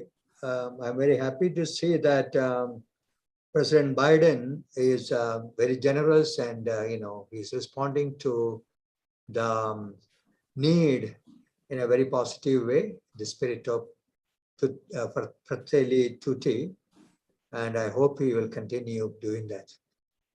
Thank you. Sure hope so too. It seems put off for some time. The other 300 million, there's 200 million by the end of this year, and then another 300 million after that. Did you have any comment on the quotation I had from Hinduism? I'm sure you're much more familiar with it than I am, but I had a quote of a version of the Golden Rule from Hinduism there. Was that recognizable to you, or have we butchered it severely? It was in my list of 7. Why don't you repeat it again? Yeah, it's number 2. Good people proceed while considering that what is best for others is best for themselves. And that's from the Hitopadesa, I don't know how to pronounce it, from Hinduism, according to William Shaw. Does that have a ring of truth to it? Are you familiar with that? Can you confirm or deny? No, this I'm not that familiar with that. I mean, similar things are there, nishkama karma. That means I help without expecting anything in return. That is a fundamental, there is a fundamental tradition of India, nishkama karma. I do things, just like in the gospel, I do things without expecting a return. That is right. Very much yes.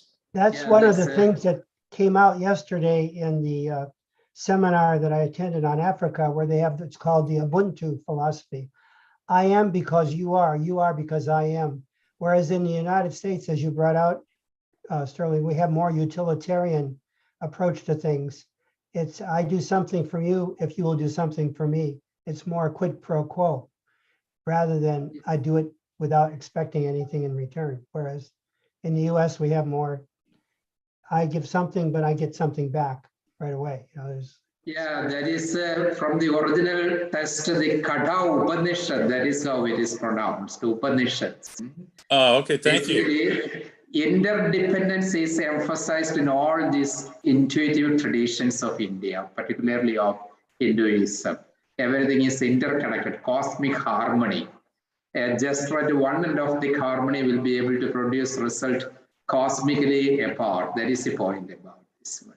I see. So what is important is being generous. Selfishness is understood here in a ontological sense. So being egoistic or selfish is understood as sin against the cosmos itself. That is the point underscored. Yeah, well, thank you. Plato also sought harmony both within the mind of the individual and harmony between the various classes in society. Well, he Yeah. also said there was a soul of the world. There was like a soul for the whole world. So picking up on the presentation on the soul, we have the same idea in Western philosophy, because going back to Plato, he said the whole cosmos has a soul. The individual has a soul, and the cosmic soul. And So- Plato's teacher, Socrates, insisted that he was a citizen of the world. And that made it over into America with Tom Paine, who wrote The Rights of Man, and who also said he was a citizen of the world. We have a question or comment from Margie Schneider. She says, Florida is definitely resisting, and it's not only due to Trump, but it's also due to the governor of Florida, who wants to punish those who want to instill the mandate. Want to comment on that? Yeah, that's Governor DeSantis, who's, I don't think they call him Trump light anymore. He may run for president, especially if Trump does not. So he has grand designs. I think he's making a miscalculation.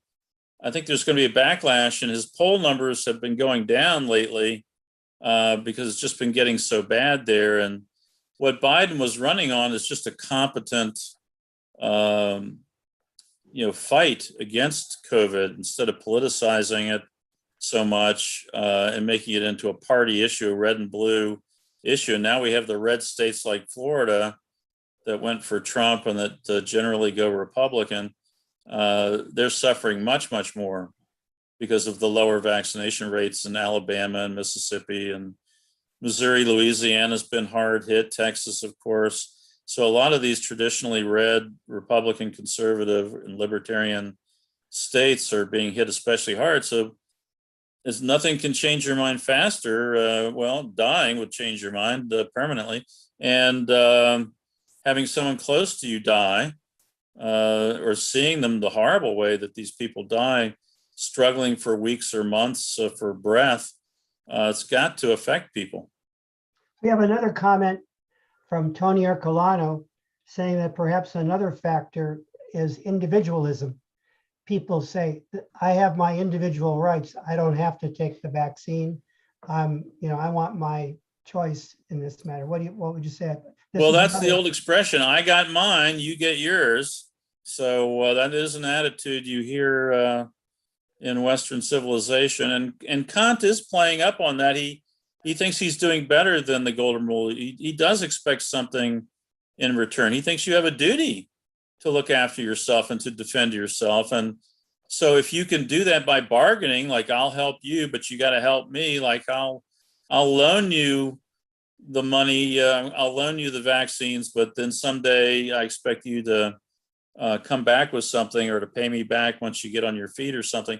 If you can make a deal like that, I think Kant would say you're required to do that because you have a duty to yourself as well, to defend yourself and protect yourself longer term. So Biden's just giving them away with this COVAX program, but he's not making a treaty saying we're going to give you 100 million doses of the vaccine, but you have to give us the equivalent amount in medical aid within the next 20 years or something like that. So that would be a more individualistic or tit for tat, quid pro quo kind of reciprocity. But it sounds like the Hindu or Indian traditions are about giving without expecting anything in return.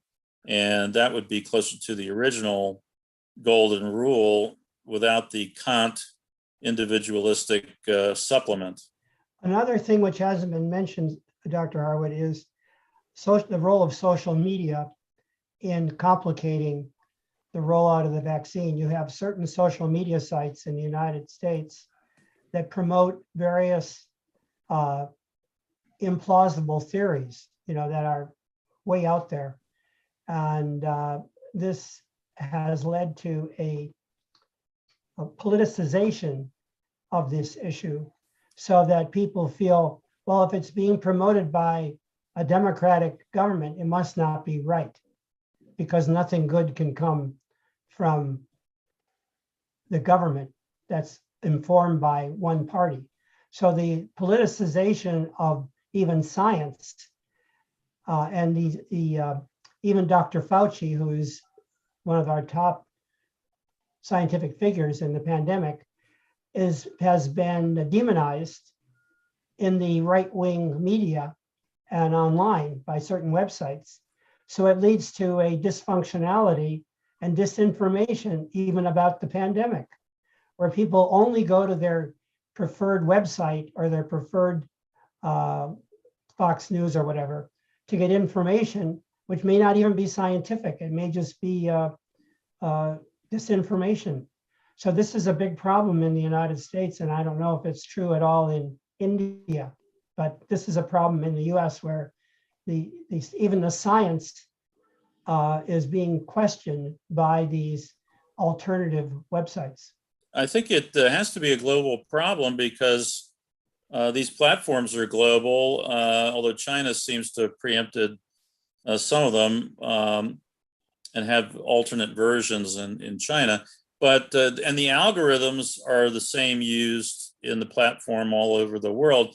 And it tries to, the algorithms will tend to send you in searches to things that will engage you more. And the things that engage you more are the things that engage your emotions more. So they're not just trying to answer a question that you type into your browser. They're trying to get you to stay online longer and get into an argument or get emotionally worked up so that you'll forget you have to go pick up the kids or whatever, and you'll stay online. They just want your eyeball for longer and longer periods of time. And so you end up being cocooned. You're in a web of lies or a web of clickbait and emotional appeals. And I teach logic primarily. I've been teaching since 1982 when I taught my first course in biomedical ethics at Cornell University in Ithaca, New York. But these days I teach usually 80 or more students in classes at Evergreen Valley College in logic and critical thinking. And we have this fallacy that we learn to avoid. A fallacy is a mistake in reasoning called the ad hominem fallacy. And that's when you attack the person either in an abusive way by name calling, or you attack the person based on where they're from, what party they're from, what geographical region they're from, what family they're from, and what religion they're from or something, some sort of identity politics. And so that's what's going on here. It's fallacious reasoning, illogical reasoning, where they blame the other and don't trust the other, even in common sense ways. Even a physical barrier like a mask, that people will say, well, masks just don't work. I mean, but they do believe that a fence will work to keep the other out, but they don't believe that a mask will work as like a little wearable fence that you put over your nose and mouth to keep the virus out. So it's so strange that they would believe in physical barriers in the case of a fence at the border, but they don't believe in physical barriers with a face mask, even though healthcare professionals the world around have had a common practice of using it. So you think it has passed the time-tested professional practices of the medical profession. All around the world, masks are worn to prevent the spread of germs in operating theaters and elsewhere. We just to let everybody know, this session can go for another hour, but so we're going to wrap it up in the next 5 minutes so that we can go on to Hudai Akar, who's going to present Africa. But there are a couple more questions here, observations. From Anthony Pino, he mentions, Florida has a high number of retirees who are especially vulnerable to the virus. So that's another dimension of this, that of course, there's been a priority of giving the virus but Florida has a very high number of people over 65. In fact, that may even be like 1/3 of the whole population. Right, but the booster's not available yet. I think a lot of them will get booster shots because diabetics, immune compromised people, cancer survivors might be taking immunosuppressants. And the elderly have their immune systems depressed just naturally with age generally. So although again, I'm not a healthcare professional, this is just what I read in the newspapers. So ask your doctor about any particulars. So, but yeah, Florida, it seems to me, would be at prime risk. And so this play that Governor DeSantis is making about banning mask mandates and discouraging the use of masks and downplaying, as President Trump did. He's a Florida man now too, although people call him a retiree, but he was fired. He didn't retire. He got fired. I helped to fire him. I voted against him. Yeah. Proud of it too. One other thing which hasn't been mentioned is that the pandemic has increased the number of young people getting the virus. So I think what's happening in many of the states, people under 12 cannot get the virus and get the shot yet. So because the schools have become centers often for the spread of the virus, this is a concern that has come up in these states to have a mask mandate in the schools. I don't know if you have this in India, where the children have to wear masks to school. Is that correct? In India, do you have children? Yeah, in India, schools education is still online. Schools in some of the North Indian states, schools are getting reopened. Certainly, wherever schools are open, they are supposed to put on masks. I see. Undoubtedly. Yeah, and that's been a big political question in the United States and the southern states. Some of the Republican governors have introduced legislation against mask mandates. Now, because of the spread of the virus, certain states like Arkansas and Texas have removed that legislation because it's the people themselves, the parents, are saying, I want to protect my children. In order to protect my children, there has to be a mask mandate in the schools because most of these children have no vaccine. They're vulnerable.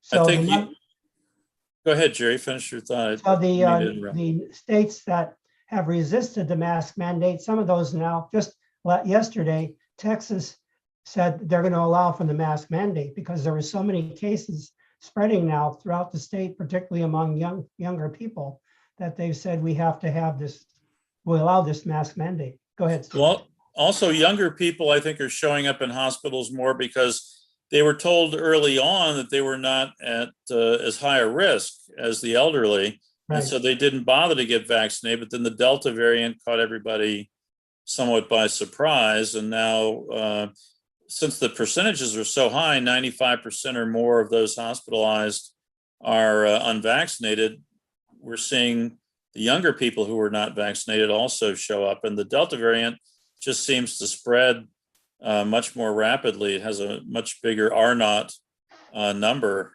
I think the average number of people infected is between 5 and 6. And I think chickenpox is right up there at the leader with between 6 and 7 people infected for each infected person.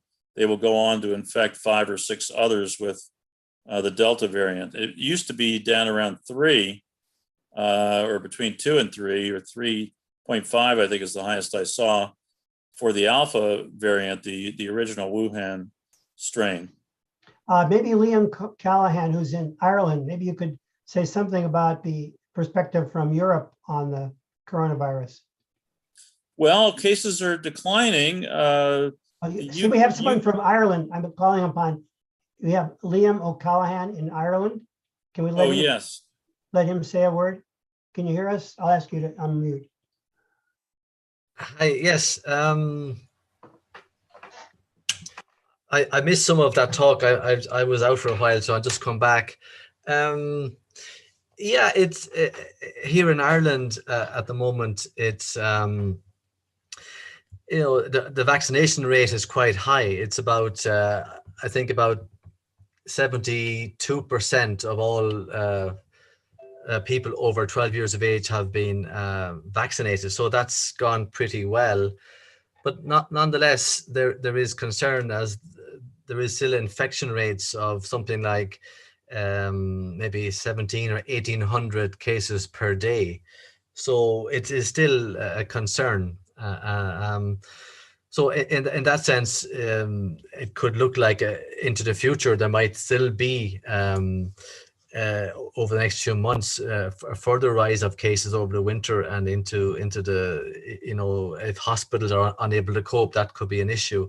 So it's a major improvement, especially in relation to the vaccination rollout.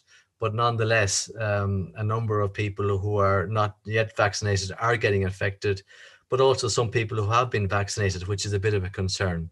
So that would be, I suppose, the most up-to-date situation here at the moment. Thank you, Liam. I think since we're coming to the end of the time for Dr. Harwood, do you want any other questions before we move over to our next speaker? Well, while you're searching for a question, I didn't want to put a shout out to Ireland, because I understand that Ireland has a great technology that I like a lot, and it puts turbines in the water. And as the tides go in and out, it turns the turbines and creates electricity through tidal power. And I wish we had that all around the world. I think that's a cool idea. So a shout out to Ireland on that. Okay, it's still very, very little though. It has great potential, and that's what is hoping to be developed. But it's still very, very minuscule in terms of what's actually happening. But yeah, I think great potential. I agree.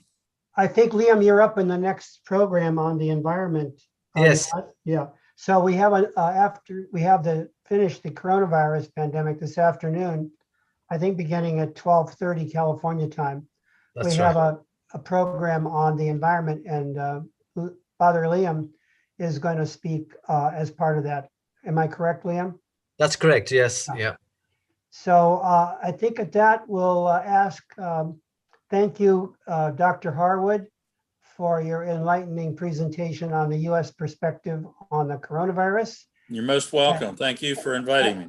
And hopefully our friends from India will stay on for the final section, which will be from Kenya with Hudai Akar, who is going to speak next. And here he is. Hudai Akar is also, he's a research scholar at the Harmony Institute in Kenya. He's also our technical coordinator for most of this conference, and has been a tremendous asset to putting it together over the last year. So we're very grateful to all that he has done. He's originally from Turkey, so he brings both that perspective as well as the perspective of having lived in Africa for a number of years. So thank you for being willing to share your perspective now on this. Thank you very much. Thank you very much, Professor Gerald, for calling me to this great event. And I'm really glad to be part of this workshop as well. Actually, I was going to start with my presentation first. However, as I was listening to you, it was raining in Kenya. And rain in Africa at times can be catastrophic because the electricity might just go off. Anything could have been gone wrong. And as I'm in the technical team, I was thinking of a prayer and I found the one. I would like to share that first, then I'll turn to my presentation. And I think this prayer is also very much close to our topic. When the prophet Jonah or the prophet Yusuf was eaten by that big fish, he has prayed in his supplication. He said, La ilaha illa anta subhanaka inni kuntu min al-zalimin, which means that there is no God other than you. Glory be unto you. I was among the wrongdoers. Actually, I have found that I was among the wrongdoers in the Plato's Republic. He says that I wish there was someone who should have told us that whatever we are doing wrong is actually affecting us back. Then as I was praying this supplication, I have remembered apart from Fratelli Tutti, His Holiness Pope Francis says that whatever is happening around us is actually the tears of things. He quotes this from the Vigil's poems. So the fear of things are surrounding us with the COVID-19 and with the political situation around the world. We have been listening for the last 2 days. And even yesterday, there was this Muslim scholar, and he was saying, it is unfortunate that we are celebrating the human solidarity, which in fact we should have been celebrating for all those years. However, we are just able to celebrate human solidarity as of now. So in this supplication, actually, there is that great wisdom, which means that in that situation, when the Jonah was wholly swallowed by the fish, all causes were suspended for Jonah, and therefore he had to look for someone who could save him, and that person should have been able to command and should be able to restrain the fish and the sea and the night and the sky, and there he found the God himself. So I believe, Fratelli Tutti, as of now, we are living in our world, which we have been wholly eaten by the things around us, which we are not able to control, by the global politics, by the COVID-19, by the climate crisis, and by all those things, we are surrounded, and we have to find the cause of all causes. And Pope Francis, His Holiness, I think will be the cause for bringing peace towards a better future. So now I would like to share my screen to start my presentation.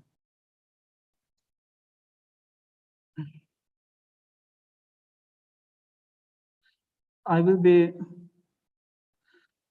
speaking on the path to human solidarity, a case study of the COVID-19 pandemic in understanding the current global politics and a way forward. So first of all, I think we all should understand what is the vaccine nationalism. Vaccine nationalism was actually a newly formed understanding, a newly formed phenomenon, and it was first addressed by the World Health Organization director.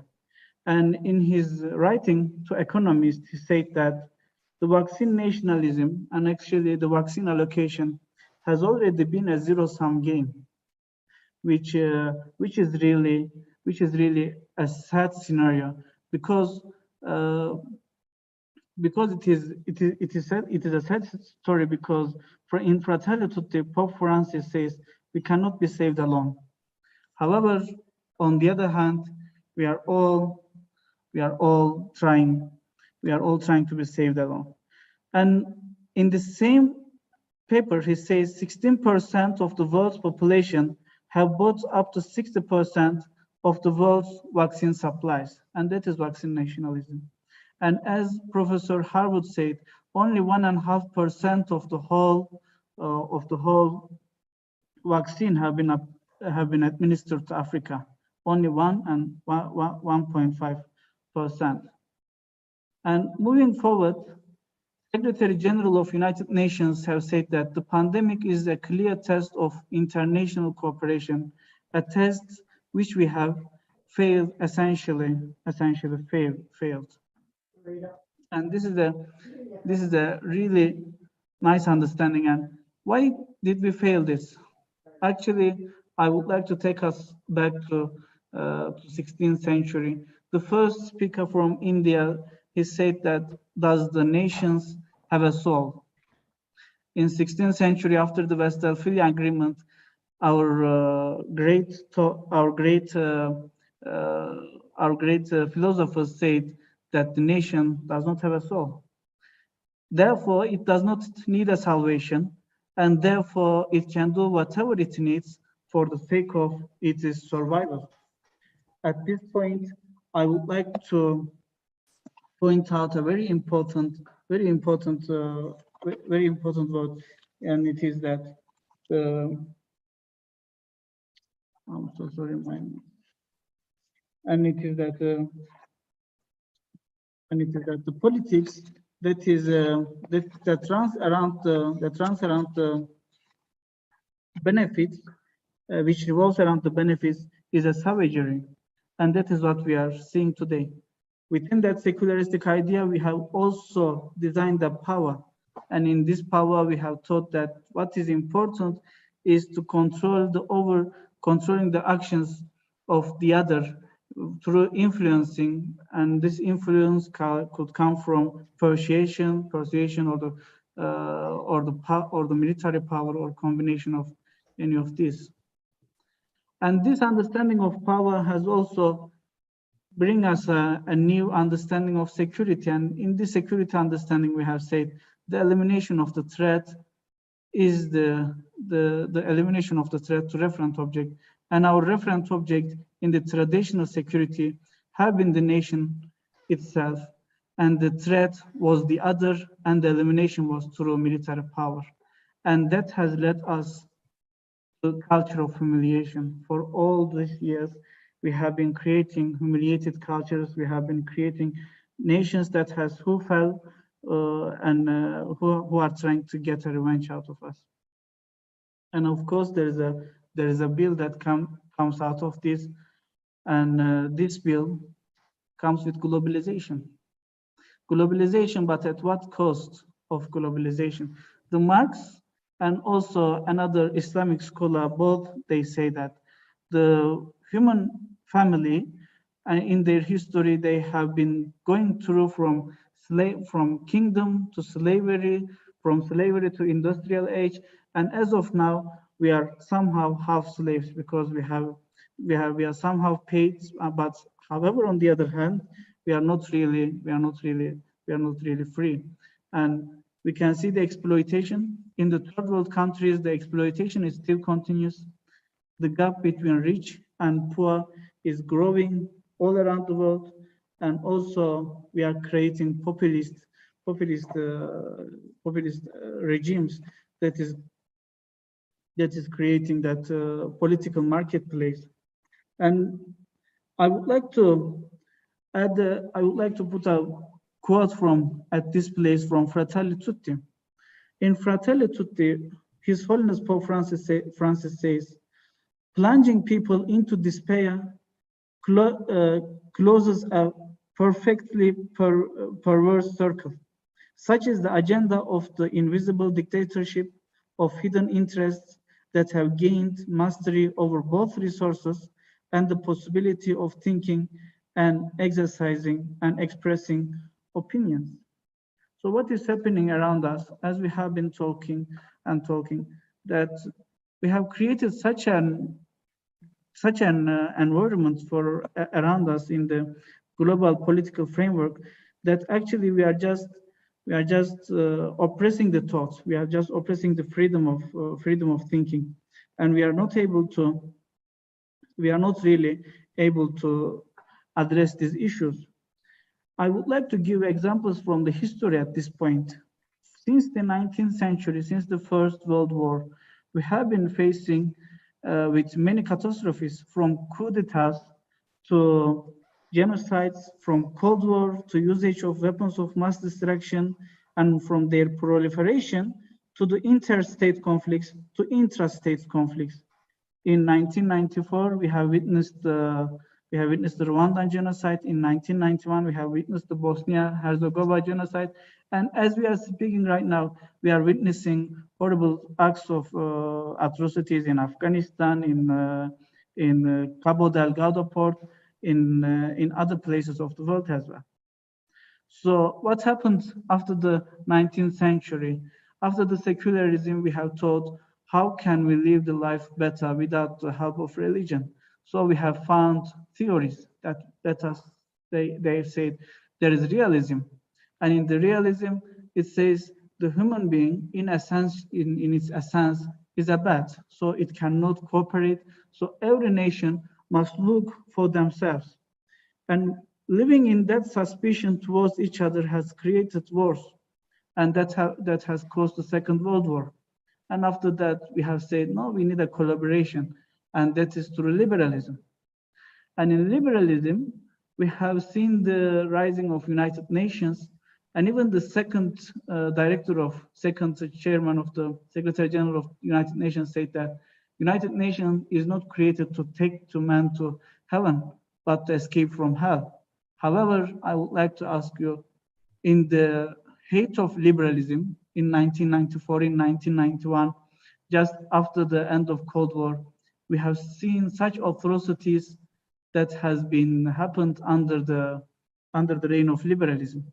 And liberalism says that human being in its essence is a good, and we can collaborate, and there is a moral values in the world. However, there is a however, it says that we can collaborate if it is in the interest of all of us. So I would like to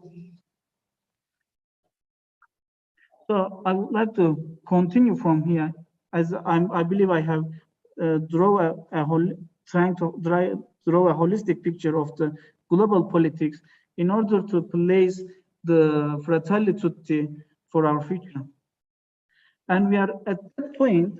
There is this book called "Look Who Is Back" by Timur Worms, and at there the Hitler, he doesn't die. Actually, he just goes into a time travel, and after this time travel, once he sees our society as it is in Europe and in the United States, he says this: I can work with this.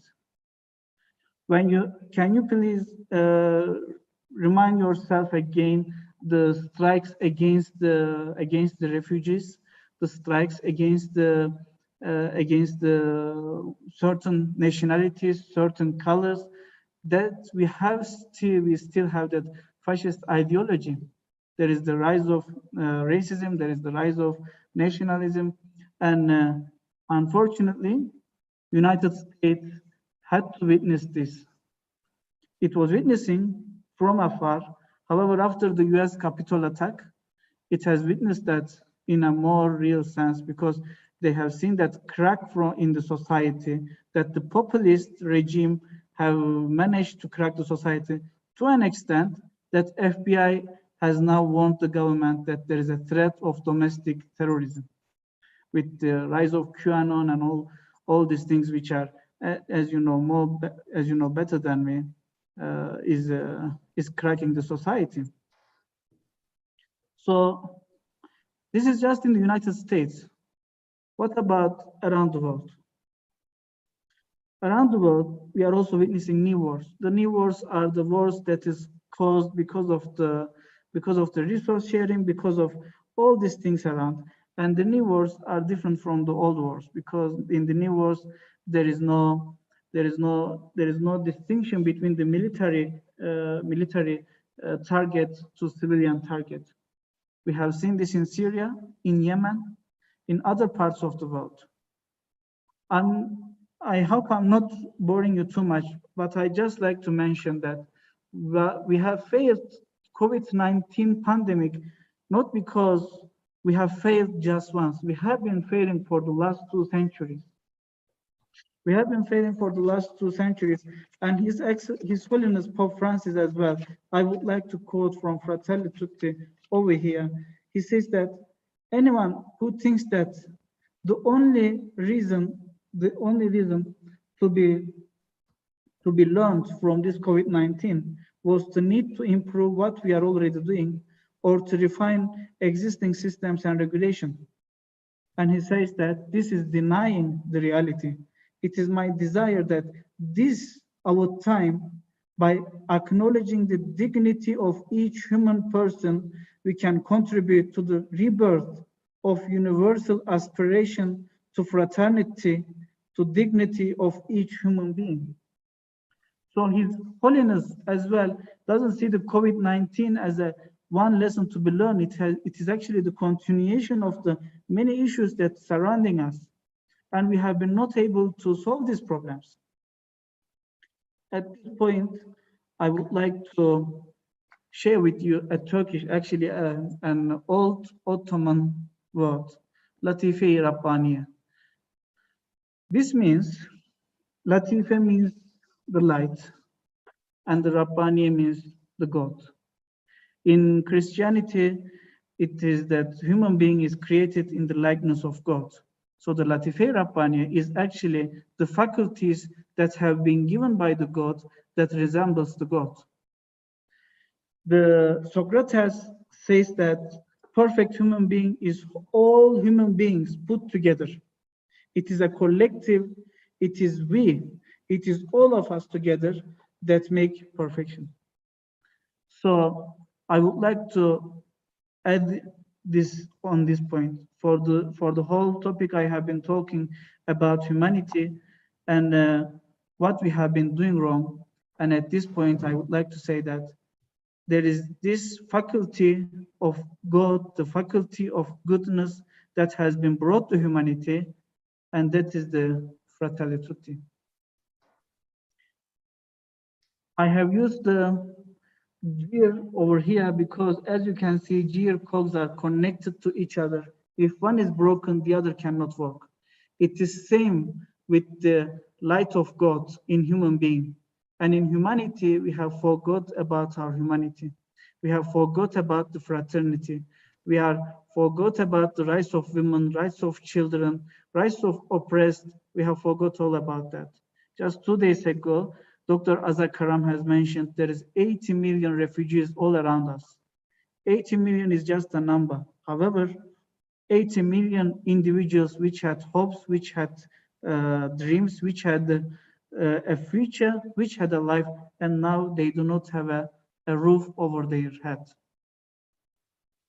So this gear cogs that has been connecting the humanity, I think there was that missing part, which was humanity, human fraternity, and the Pope Francis, His Holiness, has brought that into our life. And at this point, what the future holds, what we can do then. And there is this really nice quote that I like, is by Mr. Hayek. He once said that without a theory, facts are silent. So the facts around the religion, the facts around the beliefs, the facts around any religion is actually silent as of now. They are not holding any place in bringing peace, in solving conflict, in looking to future in a new perspective.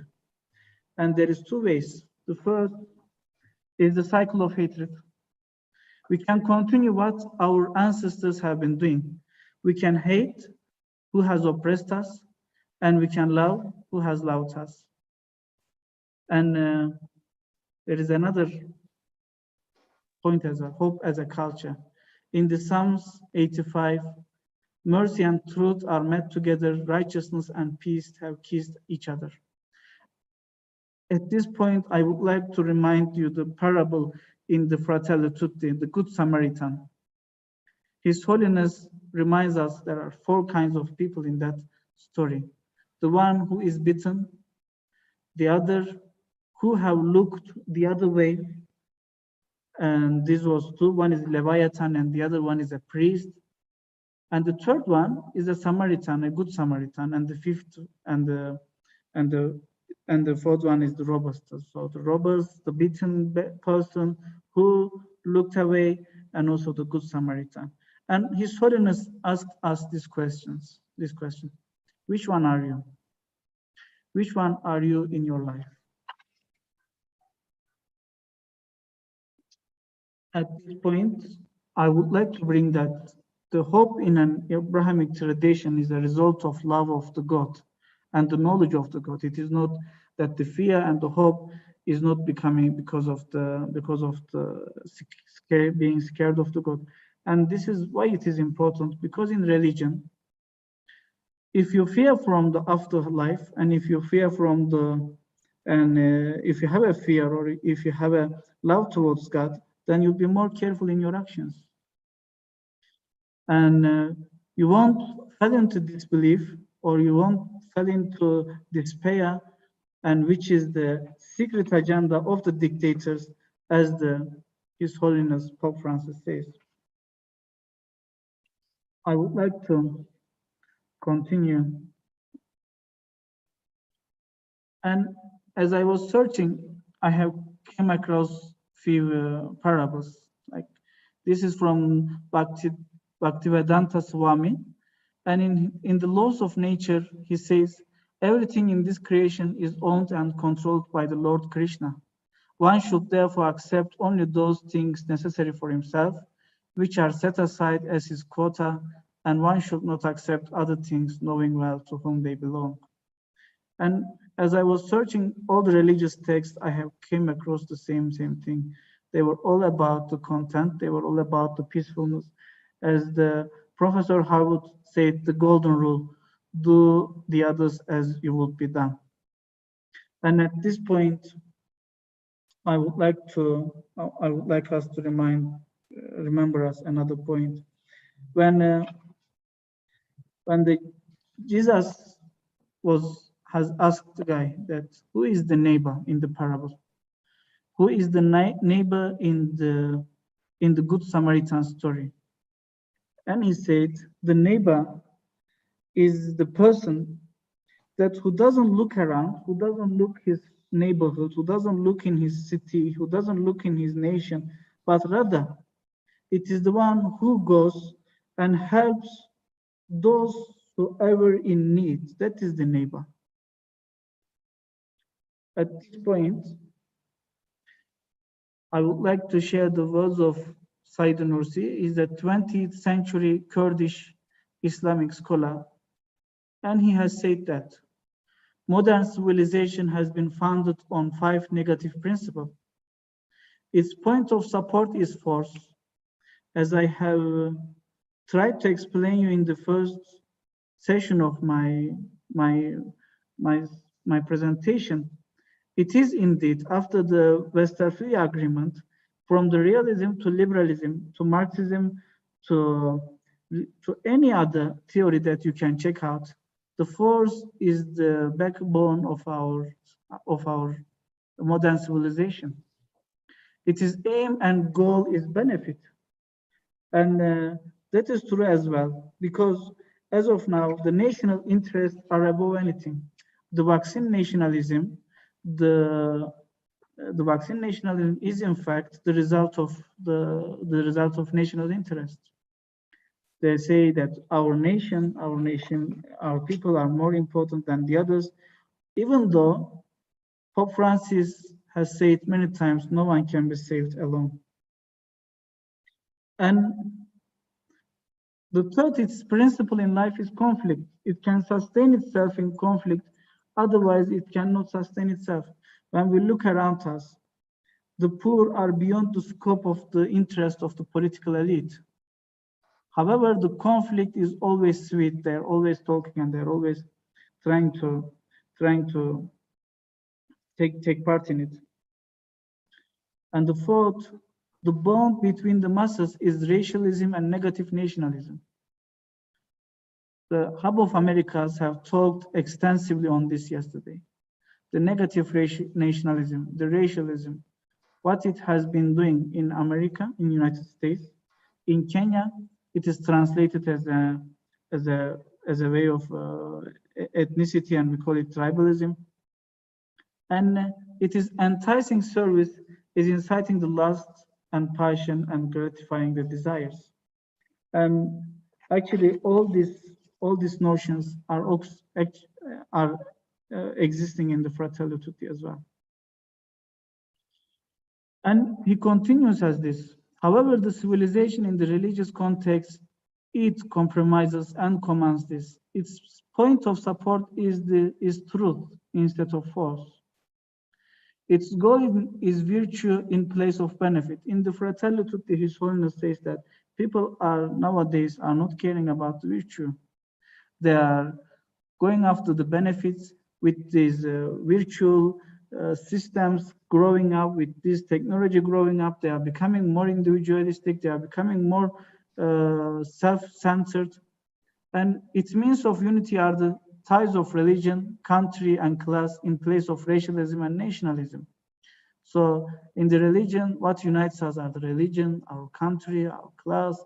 However, it's not the racialism or nationalism. It's not because I'm this, I'm together with those, not like that.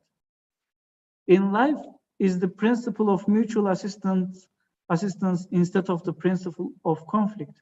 As His Holiness Pope Francis says, which are you in those 4 people? Where do you put yourself? Are you the robber? Are you the who is robbed, or you are the one who is helping them? Are you the good Samaritan?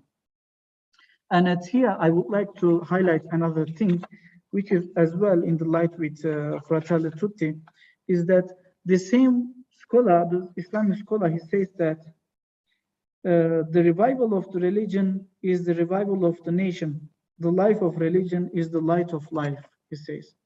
And as these words have always haunted me, because the religious people are not always, per se, the best of their virtues. However, His Holiness Pope Francis, as if making the sentence continue, he says, belief in God and the worship of God are not enough to ensure that we are actually living in a way pleasing to God. And then he adds, what is the way of pleasing to God? And here he always talks about the dignity, giving the dignity of human being back to human being. And what is that human dignity that he has been talking in the Fratelli Tutti, and I have found this. He says, we are created for a fulfillment that can only be found in love. That can only be found in love. This is true for COVID-19. This is true for the mainstream international relations theories and all the others. And it continues, it offers guidance instead of lust. The same words are actually resonating in Fratelli Tutti as well. It says that the youth and our young generations fell into the trap of the lust, and they are not seeking guidance from elders. They are not really respecting the culture. They are not looking forward from the wisdom of the elders, and they are trying to shape themselves there. And Pope Francis, His Holiness says, this is the new form of colonialism, the cultural colonialism. And we can only break this cultural colonialism through guidance of elders, through guidance of culture. Therefore, I found the Fratelli Tutti as a turning point of history. Because since the Westphalian Agreement, we have been talking about the secularist theories and how to guide ourselves. We have tried whatever there was to try. We have tried the Machiavellism, we have tried the fascism, we have tried the Marxism, we have tried the liberalism, neoliberalism, realism, neorealism, constructivism, all over again. And as of today, we are facing with a virus, and we are feeling deeply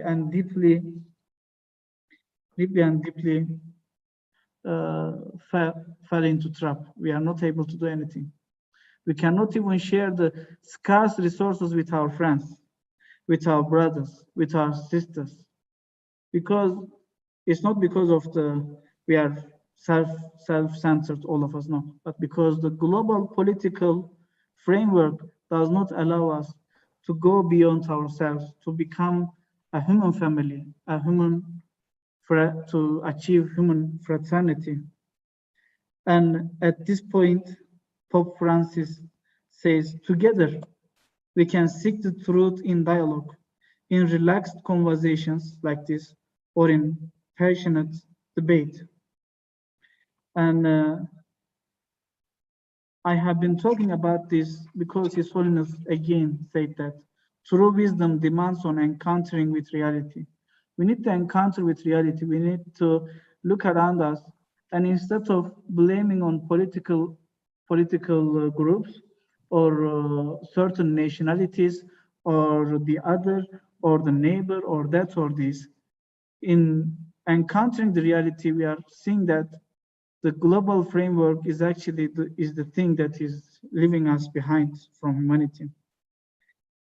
And over here, His Holiness Pope Francis again says, we fail to keep our attention focused to penetrate to the hearts of the matters and to recognize what is essential to give meaning to our life.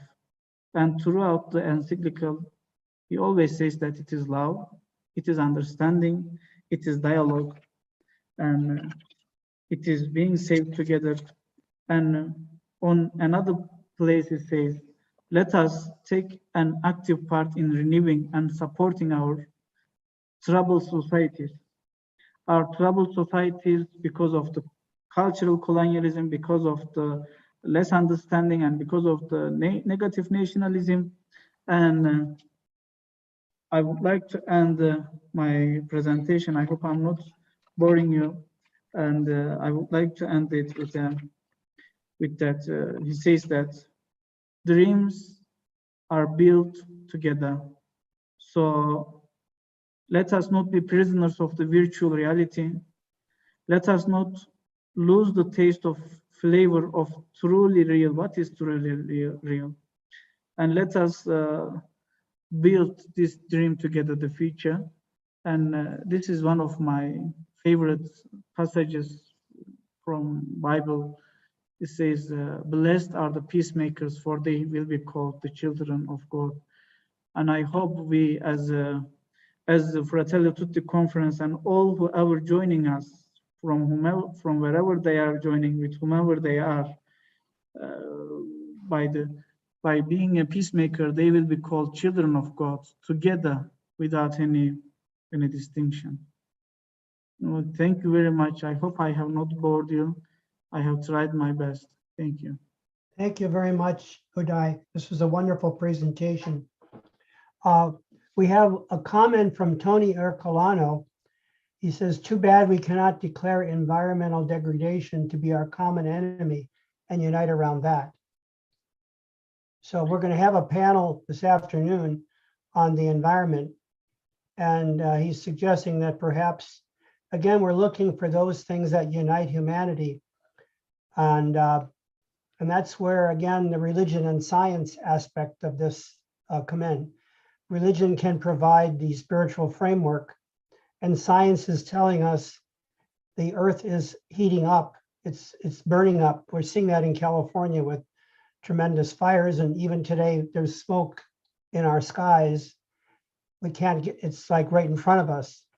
So perhaps the environment is one way humanity can come together. What do you think of that suggestion? Actually, that is a great suggestion, sir. I think you might be familiar with the Homer Dixon's environmental scarcity theory. In the 1994, he said that in the future we are not going to see conflicts because of the resources that is unrenewable, like petroleum or the gas. But we are going to see conflicts because of the renewable energy resources, such as the forestry, such as the fisheries, and all those kind. And that is, and Homer Dixon says that this is the empty place of the United States foreign policy. If we think the United States foreign policy as a donut, he says this is the missing part in the middle, the environment. And this has been told. This has been told on 1994. But you can check this, Becoming Anarchy, by the R.D. Kaplan's Atlantic magazine. There it says this is the missing part of the United States foreign policy, and it is true. As I'm talking from Kenya, I'm seeing conflicts that has been erupting because of the ecological disorders, because of the renewable, because of the resource sharing programs.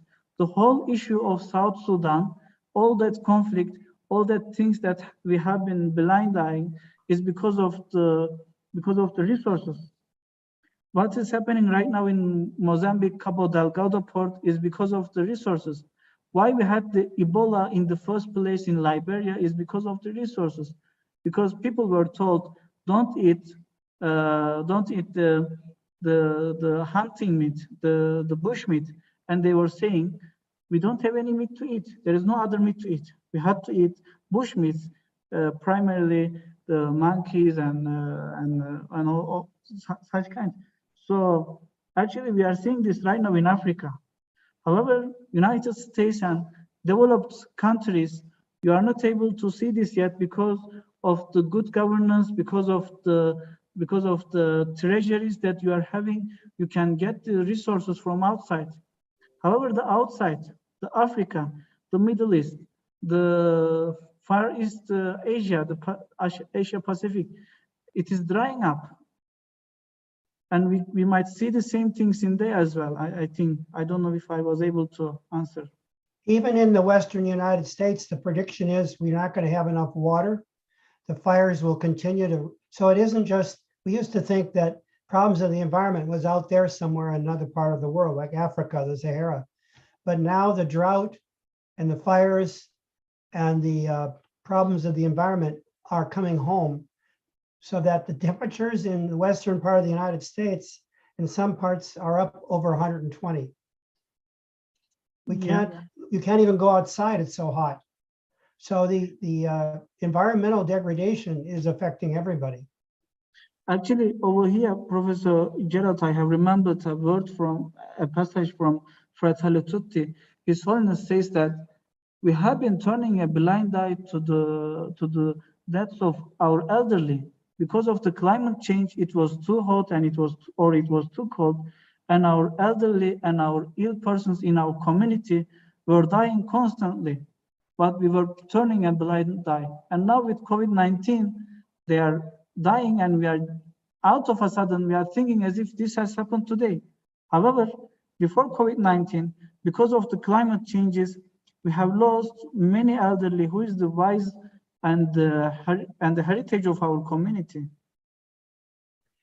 Perhaps India, our Indian representatives, is there any attempt to unite the religion and science around the climate issue? Around the climate, because that's affecting everybody.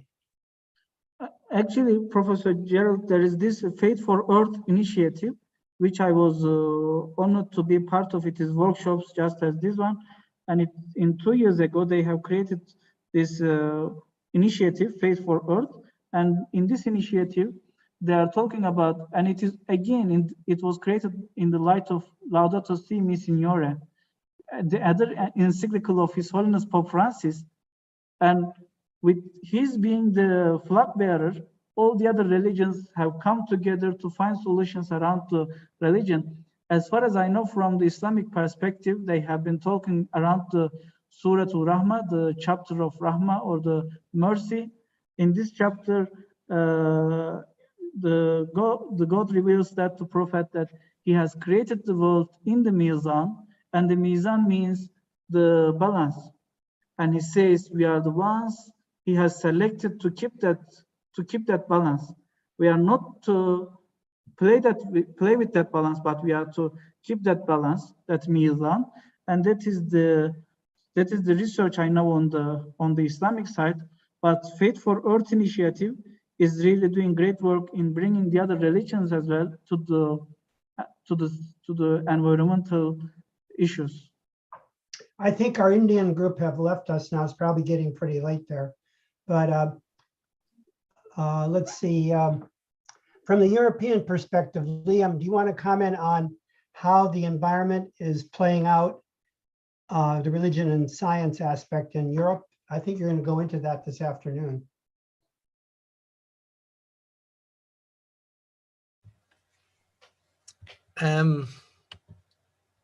Yes, that is true. I think personally it is one area, common concern for environmental protection and working together on saving our common home, as Pope Francis calls it, is one of the crucial aspects of it. And there is much happening. As Hudai mentioned, there is a number of interfaith groups working on this issue. And so I think that has really big potential. And it's relatively recent. Unfortunately, the religions have been quite slow to become really center stage on this issue. And really, maybe Pope Francis's encyclical Laudato Si in 2015 was a very critical intervention, because since then, many religions, there's been a fantastic Islamic statement on climate change, Hindu, Buddhist, and Jewish. So there is a whole new awareness of our responsibility, our religious and spiritual responsibility to protect the earth. And so I think this is something that we can offer to the environmental concern, the environmental campaign. And for example, there are two major UN meetings happening this year, the COP26 on climate change in Glasgow, which is crucial in terms of getting countries to commit to their emissions. and also on biodiversity then in Kunming in China, probably next year. It has been postponed because of COVID. So those are two crucial, and I think there are many interfaith groups, religious groups campaigning and working on those. And I think that is something, it's a huge issue that I think we can get together on and work on. Thank you. We just had a workshop, a 2-3-day workshop we had on China here in Santa Clara University. And I know China is another group that is working on the climate, and Governor Brown has been working closely with some of the people in China on that. So hopefully China can play a role also in this, because the two biggest emitters are China and the US, I believe. So if these two economic systems can be impacted, then that can go a long way toward helping us meet the goal of keeping the increase of temperature below the 2 degrees centigrade that we're talking about. We're trying to keep it to 1.5. So the UN report on climate just came out a few weeks ago, which is saying the world is kind of at a tipping point. And Governor Brown was saying, if we don't do this, civilization itself is impacted for the future. And fewer people in the world will be able to live in a habitable environment. So we're all in it together. Okay, I think we're down to just a few of us right now. So maybe we'll wrap it up. Mary, did you want to have any comment? I just want to, if someone would like to comment on the link between climate degradation and pandemics. The fact that we are seeing, I don't think it's a coincidence. I think one has a definite impact upon the other. Anybody would like to comment on that? Do you have any comments, Sudai or Liam or Sterling? The relationship of climate degradation to the pandemic.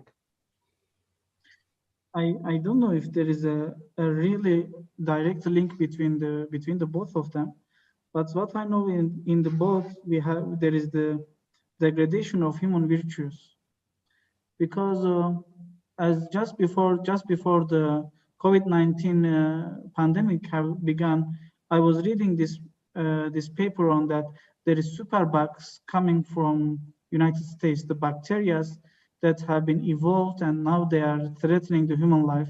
And it was seen that in the coming future, in 2030 to 2040, there would be pandemics because of the superbugs.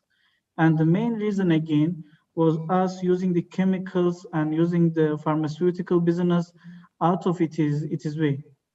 So I think it comes down to the same thing. It is the degradation of human virtues that has been degrading the environment and that has been threatening us on the life of our health, because the antibiotics and their usage without any consideration for so many years. And even though there was a way to, instead of antibiotics, there was also a virus which can kill the bacteria. However, it was researched by the Soviet Union in Georgia, and because the Soviet Union lost the Cold War, that research has been closed.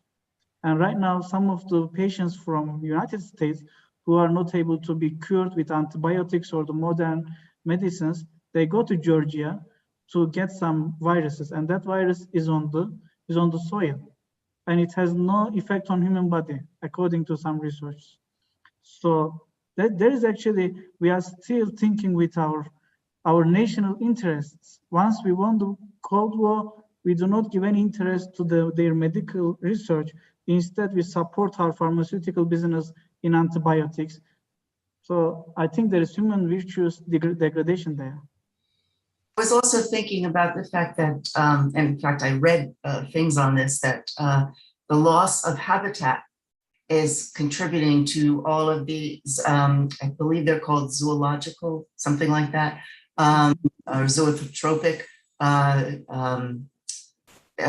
illnesses and disease that can pass from animals to humans. So I'm thinking, the climate crisis has an impact on the loss of habitat for all of our non-human brothers and sisters that we should be concerned about as well. Actually, that is a better answer. Sorry. Thank you.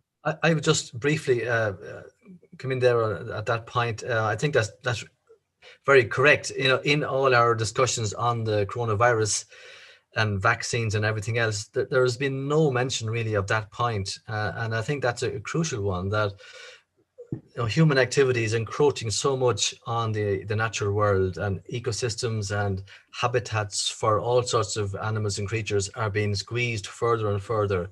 And this virus has made a jump from the animal kingdom to the human. And while we're not aware or even discussing this, the danger is that this can happen again in the future and very soon, because we will continue acting in that way. So I think that's a very good question and a very important connection to make. Yeah, I think in the presentation that was made on the coronavirus, I think trying to pinpoint who's responsible for it is a mistake. I think we're all collectively responsible in a sense, in that, as you said, the encroachment of humans on the natural world and the misuse of the natural world by itself creates most of the problem. Whether you can say, oh, well, it was this laboratory that did it. But the bigger issue is how we have treated nature and how nature has a way of giving us feedback, when we misuse it. So perhaps there is a larger message that, as St. Francis of Assisi, whom Pope Francis emulates, had this view that nature, was itself the gift of God. We have used it in an instrumental way, beginning with the 16th century. We developed this theory that nature was just a means to an end for human use, utilitarianism. And so now we're trying to develop a new theology of nature where we're living in unity with nature rather than just making it part of our human, almost exploiting nature. So I think that's the bigger philosophical issue. Anyway, that's my view. Well, it's about, Dr. Harwood, do you have any final comments before we sign off? Are you still with us? I'm not sure he's still with us. Well, thank you, Hudai, and thank you, Mary, for being with us, and thank you, Liam. We'll take a break now and getting ready for the next program, which I think is at 12:30 California time. About 45 minutes from now. Is that correct, Liam? Okay, we'll take a break then, and thank you so much for everybody's participation, and we'll see you at 12:30.